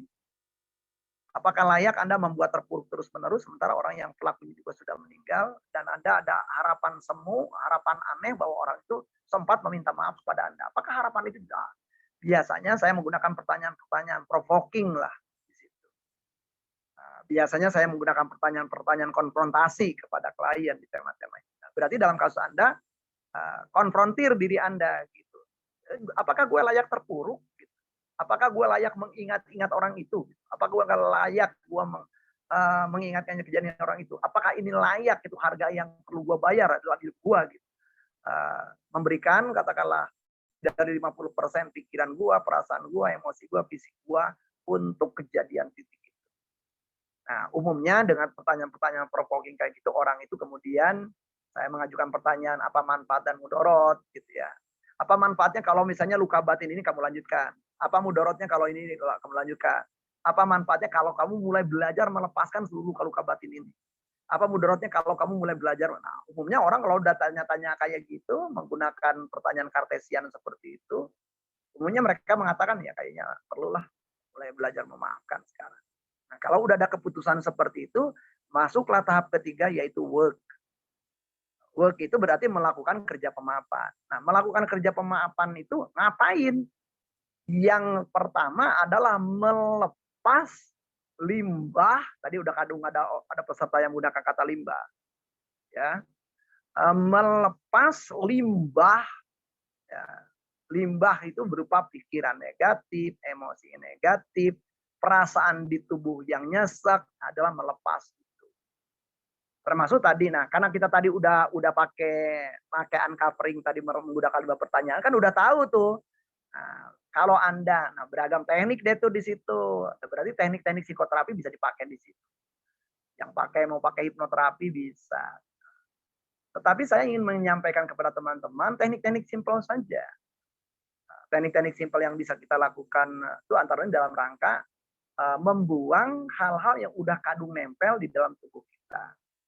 Nah, caranya macam-macam. Cara tersederhana adalah menggunakan teknik yang namanya journaling. Nah, journaling itu berarti membuat jurnal. Jurnal itu berarti membuat tulisan. Nah, misalnya tadi jawab aja pertanyaan-pertanyaan yang tadi 15 itu. Nah, Anda bikin tuh tulisan, Anda buat itu. Nah, di tema-tema yang sesuatu yang belum terekspresikan, targetnya harus mengekspresikan. Ada waktu itu pengen ngomong apa? Aduh, saya tuh pengen ngomong, tapi omongan ini nggak pantas. Tetapi sempat ada nggak di dalam benak Anda? Ya sempat sih. Apa sih yang ada di dalam benak Anda? Aduh, kalau saya omongin kayaknya nggak enak deh Kang, tapi saya tulis aja udah. Bisa jadi, oh saya tuh terpikir ngomong anjing sih ya. Gitu. Terpikir sama saya tuh ngomong cuki mai. Terpikir sama saya tuh ngomong jancu.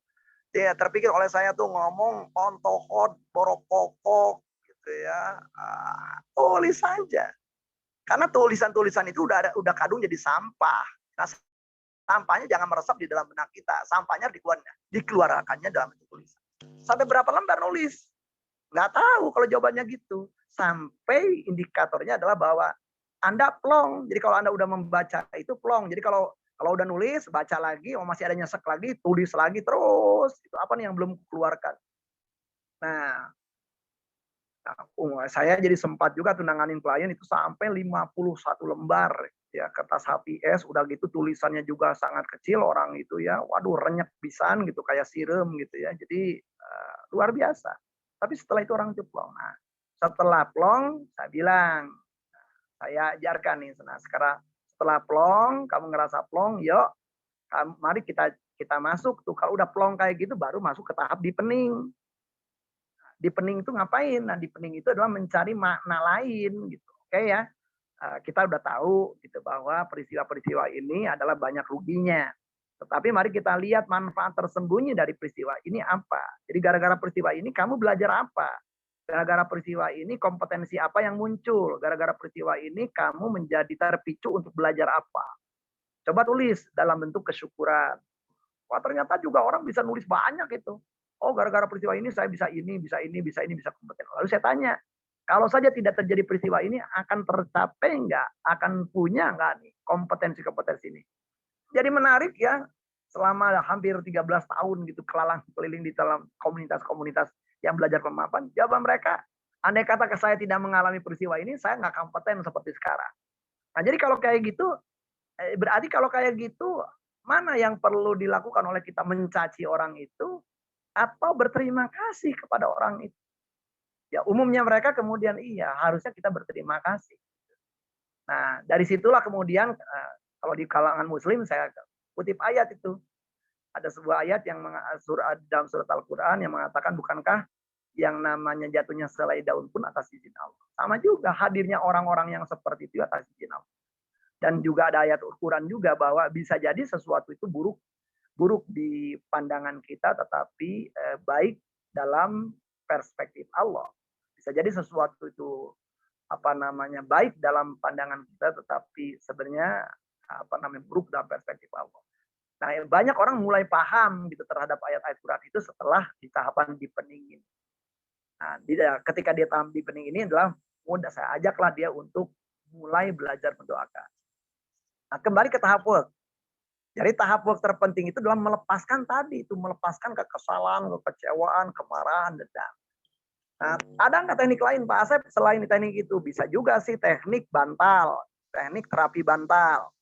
Nah, jadi Anda kesel sama seseorang, Anda masuk ke kamar, kunci pintu kamar supaya nggak ada yang tahu. Karena kalau ada yang tahu repot juga, apalagi kalau di videokan bisa jadi viral. Nah, kemudian katakanlah Anda kesel sama siapa? Oh, si Fulan. Bisa membayangkan si Fulan itu wajahnya bisa, ya nggak usah pakai apa-apa, cukup bantal, tulis nama dia, tempelin di bantal. Kemudian diekspresikan seakan-akan orang itu ada di situ. Apakah Anda mau ngejewet bantal gitu. Ngejewet itu artinya merusak bantal gitu ya. Dengan cara mencabik-cabik bantal sampai amburadul. Nah, jadi bisa Anda ekspresikan saja di situ karena ekspresi di tubuh Anda itu berarti tadi ada emosi-emosi yang sudah menubuh, sudah menjadi bagian dari tubuh Anda, sudah menjadi bagian dari urat Anda, sudah menjadi bagian dari otot Anda, sudah menjadi darah Anda, sudah menjadi daging Anda. Jadi hati-hati tuh. Kezoliman yang dipikir-pikir kayak tadi itu udah menjadi menubuh. Dalam bahasa Inggris namanya embodied. Itu tema-tema psikologi terkini tuh embodied. Nah, makanya wajar kalau yang namanya kedendam itu juga bisa terwariskan secara epigenetik. Karena apa? Lawang tubuhnya juga mereka. Nah, jadi bisa juga dengan cara seperti itu. Nah, ternyata teknik yang kedua bantal terapi ini udah dilakukan oleh raja-raja Kesultanan Mataram gitu dari abad 15 lalu. Gitu ya. Dilakukan ada naskah-naskah kuno berbicara tentang tema itu. Atau bisa juga Anda menggunakan apa namanya mandi, gitu. Karena Anda pasti mandi lah, ya. Walaupun barangkali di beberapa daerah ada yang mandinya 1 tahun sekali, waktu pas 1 suro saja, gitu ya. Pas 10 suro. Tapi saya yakin lah hadirin di sini pasti mandinya nggak seperti itu. Artinya semakin sering kita mandi, mandi itu bisa dijadikan kegiatan juga untuk melepaskan. Jadi pada waktu Anda mandi, Anda niatkan bahwa saya mandi ini meniatkan dalam rangka membersihkan tubuh saya, tapi juga saya meniatkan juga membersihkan kotoran-kotoran batin saya yang nempel di saat sebelum saya mandi. Jadi Anda bisa ingat-ingat, oh tadi ini aku kesel sama orang ya Allah, aku kesel sama seseorang, dan aku tahu bahwa kesel ini juga nggak layak untuk dipelihara, dan ya Allah izinkan aku untuk mampu melepaskan rasa kesal. Jadi bisa sambil menggosok badan gitu ya. Kalau misalnya di masyarakat saya, di kampung saya kan karena mandinya juga sering kali ke lubuk gitu ya. Di situ sudah ada batu tuh untuk menggosok tubuh. Nah, bisa juga pada waktu BAB, buang air besar. Terutama yang BAB-nya keras, semakin BAB-nya keras semakin bagus itu untuk terapi pemaafan. Nah, jadi pada waktu Anda BAB itu kan pasti di ruangan tertentu ya kan, ruangan Anda sendirian. Nah, kalau misalnya Anda kesel saat itu, hari itu kesel sama seseorang, wah keselnya meluap-luap, Anda nggak bisa melakukan pembalasan kepada orang yang bersangkutan dengan berbagai macam pertimbangan tentunya. Jadi kekesalan itu jangan Anda bawa pulang itu. Kalau Anda di kantor ngapain gitu. Bisa jadi kekesalan Anda nantinya adalah terlampiaskan kepada orang-orang di rumah yang nggak tahu apa-apa. Maka buanglah kekesalan itu, dapatnya di kantor, buangnya di kantor. Cara yang paling gampang ya sebelum pulang ke kamar kecil dulu lah. Anda tentunya saja buka toilet ya gitu ya. Kalau misalnya yang ada penutupnya dan bayangkan orang itu di situ dan Anda niatkan. Terlepas apapun pikiran aku ke kamu adalah selama ini terfokus kepada apa perilaku kamu dan aku ingin buang. Kemudian Anda boleh di situ. Kemudian dalam posisi BAB dan pada waktu udah terasa pengen keluar Anda niatkan. Ya, jadi Anda dalam hati mengatakan bahwa saya meniatkan bahwa semua ketidaknyamanan ini saya buang melalui kotoran. Jadi pada waktu plung, buang. Nah, insya Allah dengan demikian kegiatan BAB ini tidak hanya sekedar melepaskan kotoran-kotoran tubuh Anda, ya, sekaligus juga melepaskan kotoran-kotoran jiwa Anda. Nah itu kalau misalnya dari peristiwa-peristiwa yang biasa. Nah bagi Anda orang-orang yang Muslim beragama, nah ada juga itu tradisi sufistik, ya, misalnya dari Syekh Bahauddin Naqsabandi, bagaimana orang supaya ikhlas dalam melakukan pemaafan. Nah, kata ikhlas itu adalah selalu kita menyadari adanya Allah. Sehingga ada munajatnya. Allahuma'i, Allah bersama kau. Allah hadiri, Allah hadir saat ini.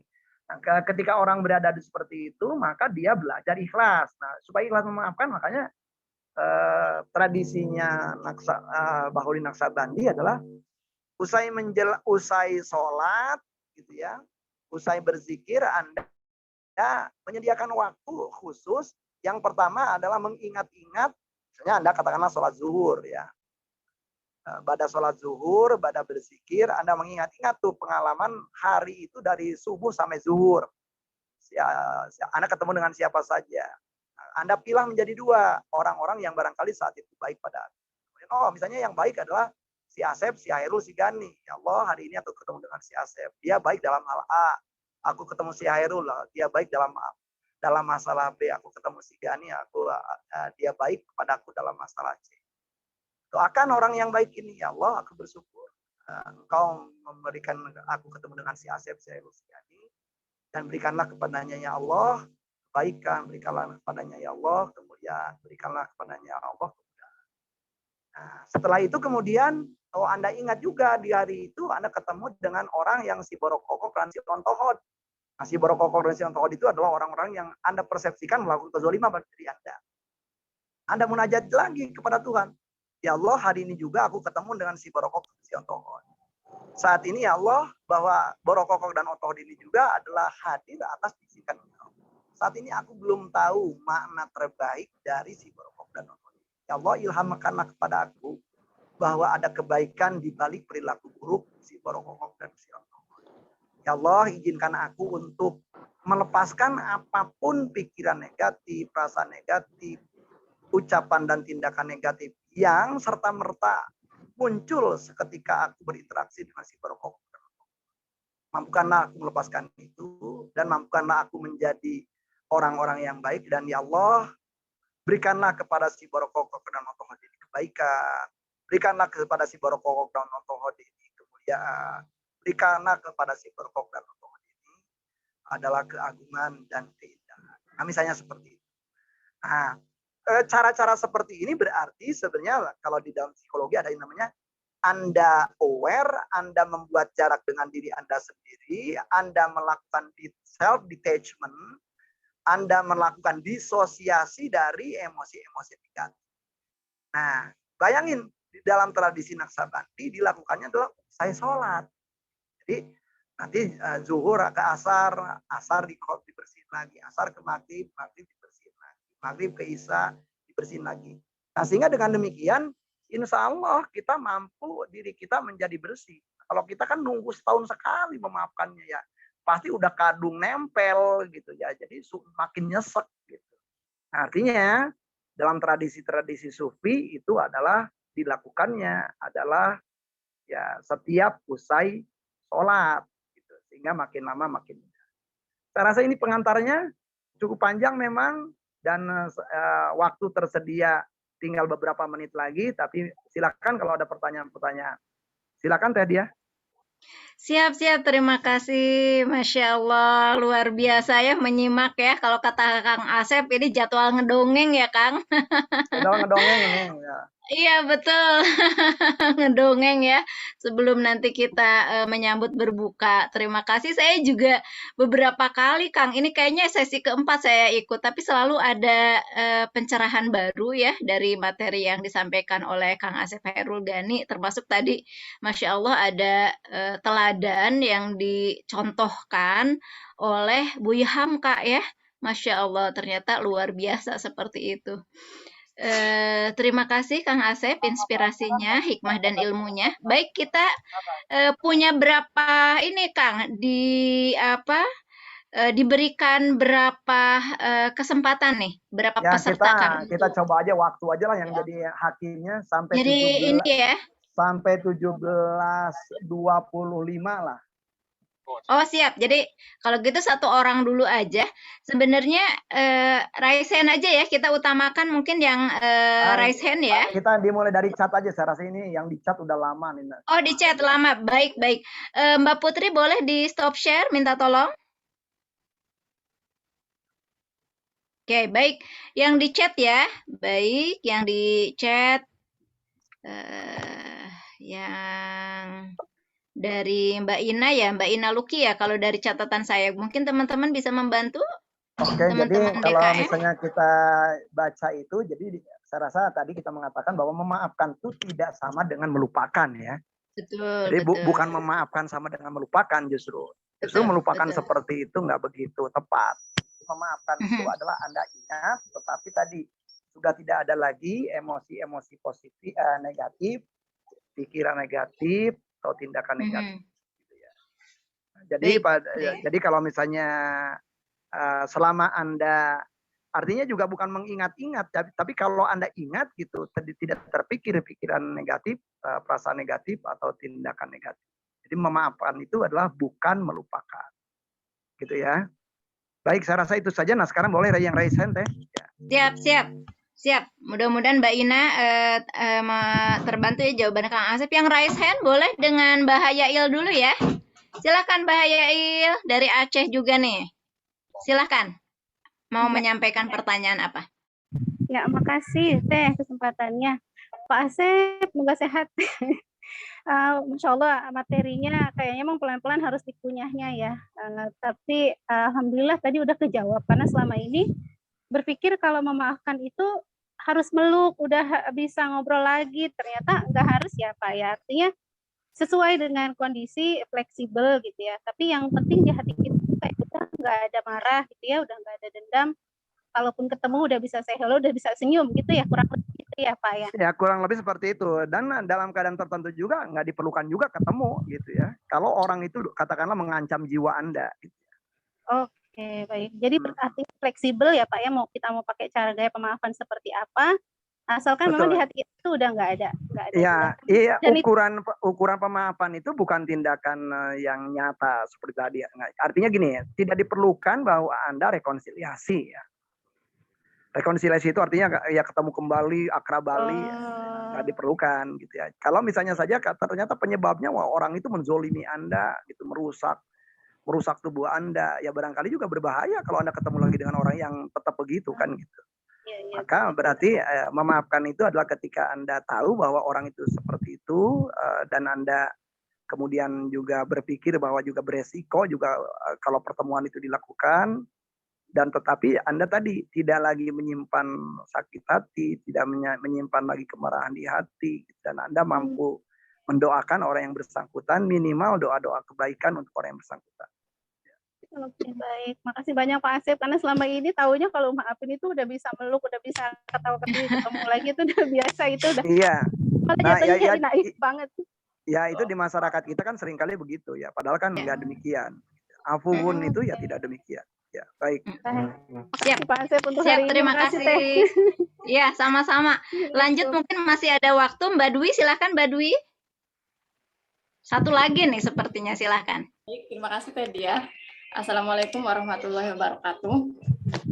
Waalaikumsalam warahmatullahi wabarakatuh. Ya, terima kasih ilmunya Kang Asep, sangat bagus sekali. Tadi Pak Asep bilang bahwa pemaafan bisa dilakukan jika seseorang itu sadar, mengalami kesadaran bahwa dialah yang menzolimi dirinya sendiri. Nah, tahap kesadaran ini memang sebagai pintu utama, tapi terkadang tidak semua orang bisa sadar. Dan itu mungkin kesadaran itu butuh waktu lama, 10 tahun, 20 tahun. Makanya mungkin orang yang mengalami penzoliman itu mengalami penderitaan sampai 20 tahunan, sampai usia 60 tahunan. Ya, bahkan sampai yang meninggal dunia, Mbak. Oh iya ya. Nah, bagaimana supaya kita tuh sadar, atau ketika kita melihat orang lain itu, kita bisa menyadarkannya bahwa itu hanya menyakiti kamu. Nah, karena kadang-kadang kalau saya sendiri pernah merasakan, dan itu memang kesadaran itu kayak dikasih sama Allah gitu. Tiba-tiba sadar, aku ngapain ya? Kok benci dia sebencinya? Dia senang-senang, saya sakit hati gitu kan. Nah, dari situ saya mulai mencari terapi-terapi. Nah, tapi banyak juga orang yang Pak Asep bilang tidak sadar. Nah, bagaimana kalau kita tahu ada orang yang seperti itu, dan bagaimana mungkin kita membantu dia untuk menyadarkannya. Demikian Pak Asep, terima kasih banyak. Ya, yang jelas yang ke dalam kasus Anda sudah siap jadi pendakwah. Jadi harus siap jadi pendakwah. DKM dari Dandia. Ya, Anda harus siap dengan mental pendakwah. Artinya jadi konselor nggak cukup, karena konselor profesional harus dibayar. Kalau pendakwah itu nggak dibayar. Ya. Jadi Anda harus siap mengajak orang untuk melakukan kebaikan gitu ya. Dan Anda tahu bahwa mengajak itu nggak cukup sekali, akan berkali-kali. Dan bisa jadi dengan beragam macam cara sampai orang itu benar-benar terbangunkan. Ya, jadi otomatis diperlukan semangat seorang pendai seperti itu, ya pendakwah seperti itu. Nah, itu aja sih jawaban saya gitu ya. Jadi Ya. karena tantangannya barangkali untuk orang yang bersangkutan diperlukan ragam cara untuk mengingatkan gitu. Bukan langsung nasihat. Dimulai barangkali akrab dulu sama orang yang bersangkutan, mengerti dulu cara berpikir orang yang bersangkutan, mengerti dulu adalah kebiasaan-kebiasaan yang bersangkutan. Ngobrol dari sudut pandang yang bersangkutan. Begitu dia ngerasa akrab dengan Anda, baru di situ adalah penjelasan-penjelasan tentang pemaafan dilakukan. Dia tidak ujug-ujug, kamu dipayah nih, maafin dong. Ya kalau kayak gitu kan berarti tanpa kita mengenali dari sudut pandang orang yang bersangkutan. Demikian, Teh Dwi. Siap. Baik, terima kasih Siap ya, Mbak Dwi ya, siapkan mental pendakwah katanya. Siap. Pak Kang Asep, boleh satu lagi, ini Dokter Holly nih dari Riau, boleh satu lagi Kang? Boleh lah. Ya pokoknya yang udah ngacung tangan dikasih kesempatan lah. Ya. Asik, siap. Silakan Mbak Holly ini dari Riau, silakan. Terima kasih Teh Dia sama Pak Asep. Assalamualaikum warahmatullahi wabarakatuh. Maaf nih off kamera, maklum, sore. Siap, Ya, emang silakan. kalau sore ada apanya kaitannya dengan kamera? Ya? Lagi masak nih Kang Asep sambilan. Oh iya, baik. Kang Asep, ini saya ingin bertanya. Saya ada menjumpai 2 orang. Yang satu itu dia mengakui kalau dia itu pemarah, Kang Asep. Kebetulan itu bukan senior sih, mungkin pimpinan ya Kang Asep ya. Jadi dia mengatakan kepada saya ini pemarah gitu. Tapi kalau saya nggak marah, staf yang lain tuh nggak mau dengar saya gitu. Waktu itu saya bingung Kang Asep, maksudnya memberikan komentar kepada beliau gitu, karena kan itu atasan. Tapi sewaktu itu saya karena takut ya Kang Asep, jadi seperti, oh ya Pak, kalau memang kan Bapak yang lebih tahu ini kondisi staf sebelumnya, kalau menurut Bapak itu bagus ya. Kalau menurut saya sih nggak apa-apa gitu Kang Asep, karena takut. Mungkin sebenarnya seperti apa komentar yang sebenarnya, itu satu Kang Asep. Yang kedua. Oke, udah satu aja lah. Pertanyaan satu aja cukup ya. Oke. Jadi kalau pertanyaan banyak susah, udah lagi ada satu lagi ya. Iya Kang Asep. Yang pertama gini, Anda sangat tergantung gitu seberapa Anda ingin membantu bos Anda. Seberapa Anda mempunyai pemahaman tentang how to manage your boss. Saya dulu punya bos yang seperti itu. Kemudian saya ajak ngobrol ketika nyaman gitu ya. Ketika kita nyaman saya kasih tahu. Sebenarnya yang pertama adalah tidak benar gitu bahwa orang itu akan memperhatikan dia kalau marah. Nah, kemudian ngajarin ke dia juga cara menyampaikan informasi. Jadi saya lihat dulu gitu. Kayaknya bos, walaupun Anda tanpa marah, Anda bisa deh menyampaikan suatu informasi dan itu dipandang penting oleh anak buah Anda.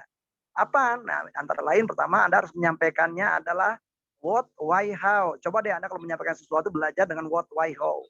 Jadi why-nya itu coba dikaitkan dengan kepentingan-kepentingan anak-anak buah Anda. Gitu. Nah, jadi what, why, how. Jadi selalu seperti itu. Nah, sehingga karena why itu ada unsur motivasi di anak buah Anda. Nah, si bos itu kemudian saya contohkan berkali-kali gitu ya. Kemudian juga diperagakan lah gitu, di role play gitu dengan saya.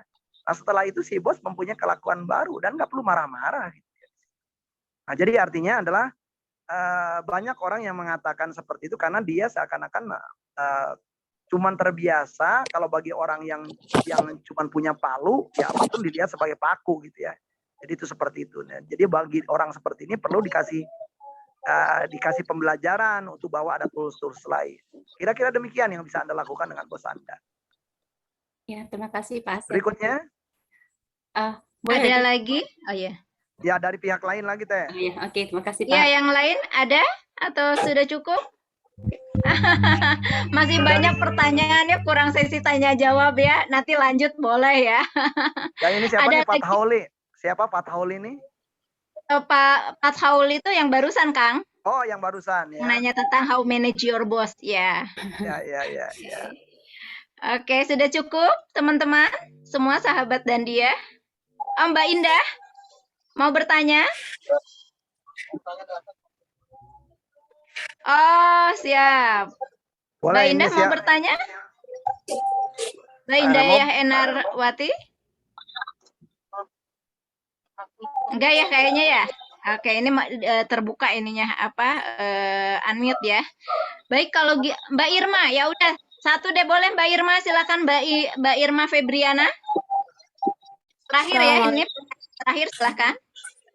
Assalamualaikum Pak Asep, Mbak dan dia. Terima kasih banyak materinya hari ini. Masya Allah, Pak Asep, saya mau tanya bagaimana tadi kalau Pak Asep bilang kita memaafkan tapi pasti tidak melupakan. Nah, ketika kita sudah memaafkan, kalau orangnya itu jauh, mungkin kita bisa apa namanya menjauh gitu. Tapi bagaimana kalau misalnya yang kita hadapi adalah orang terdekat kita sendiri?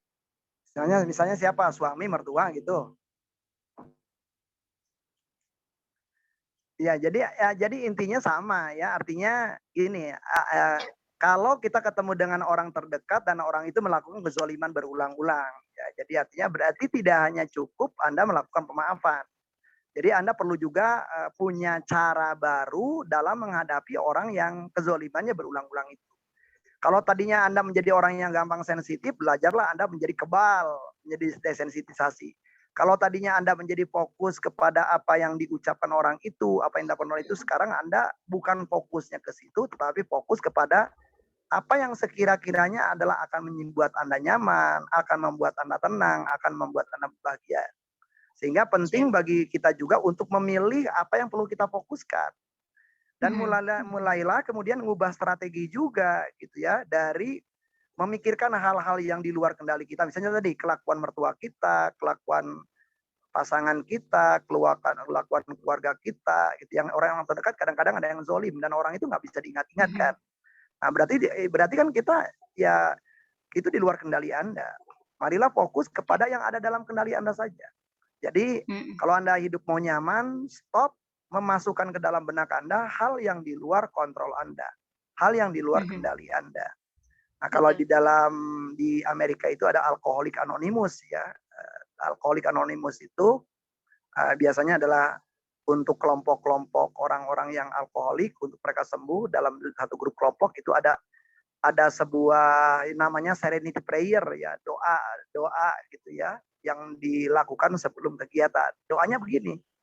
Wahai Tuhan, berikanlah aku kemampuan untuk mengubah apa yang dapat ubah, menerima apa yang tak dapat ubah, dan berikanlah aku kebijakan untuk membedakan keduanya. Dalam bahasa lain berarti yang pertama ketika Anda punya masalah, Anda bertanya kepada Anda, dalam kontrol Anda atau tidak nih? Ya, kalau dalam kontrol Anda, pikirin. Kalau tidak dalam kontrol Anda, udah nggak usah diapa-apain gitu. Ya, jadi alih fokus saja gitu. Misalnya mertua kita yang nggak bisa diapa-apain, jadi fokus kepada apa yang bisa Anda lakukan.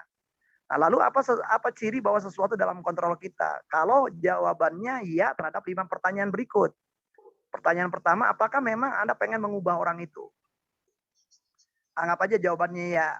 Nah, yang kedua nih, pertanyaan yang kedua, emang kamu punya kompetensi untuk mengubah orang itu?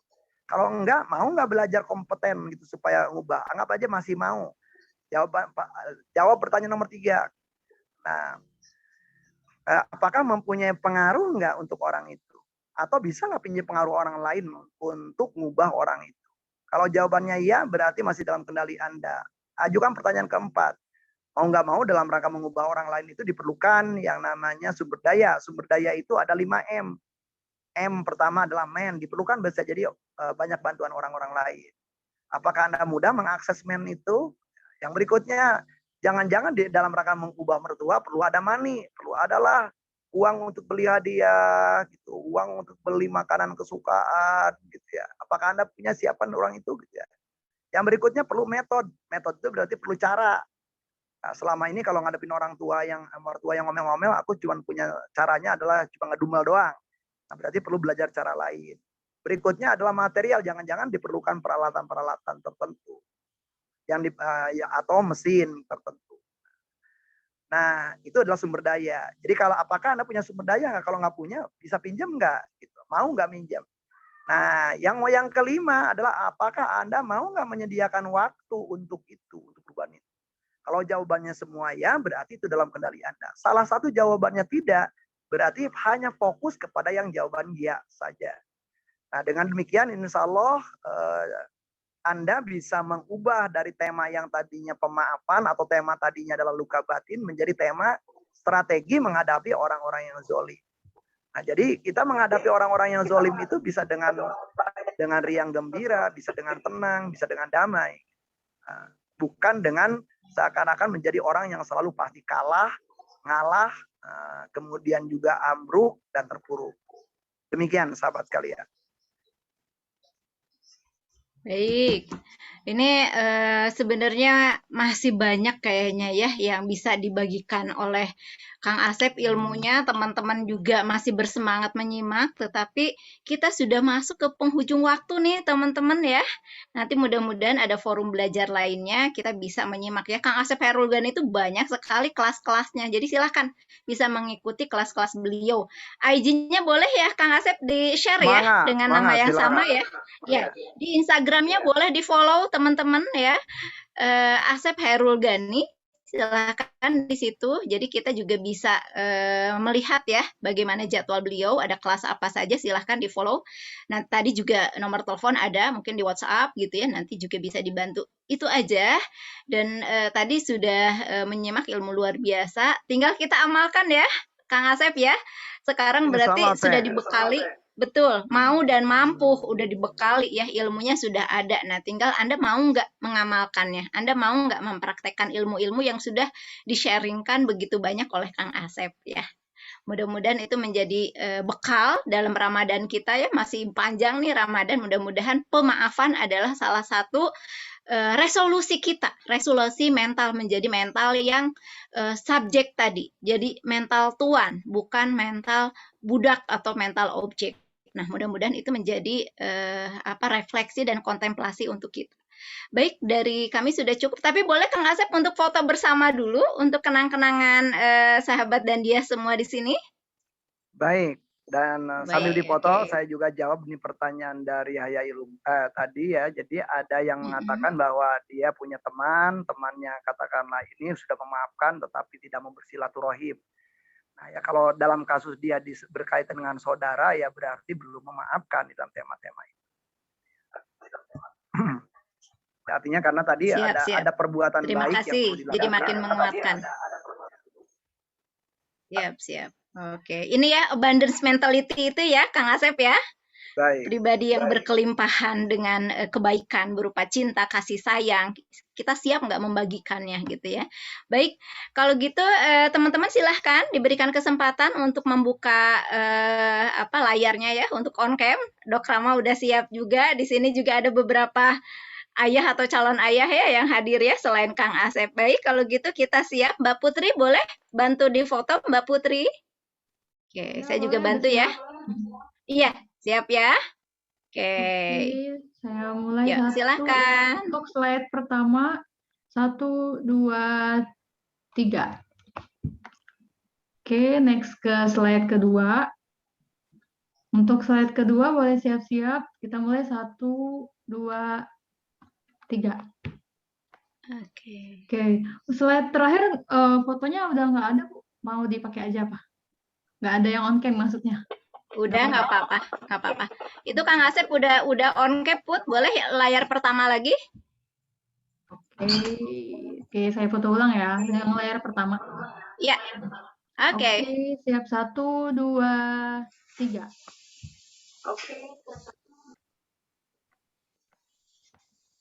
Oke, alhamdulillah Mbak Putri, makasih Mbak Putri sudah membantu memfasilitasi. Ada Pak Irfan nih nemenin Dokter Rama ya, para ayah yang lain juga. Terima kasih Dok Rama karena tadi sudah membuka. Bagaimana kita tutup dengan doa lagi dari Dok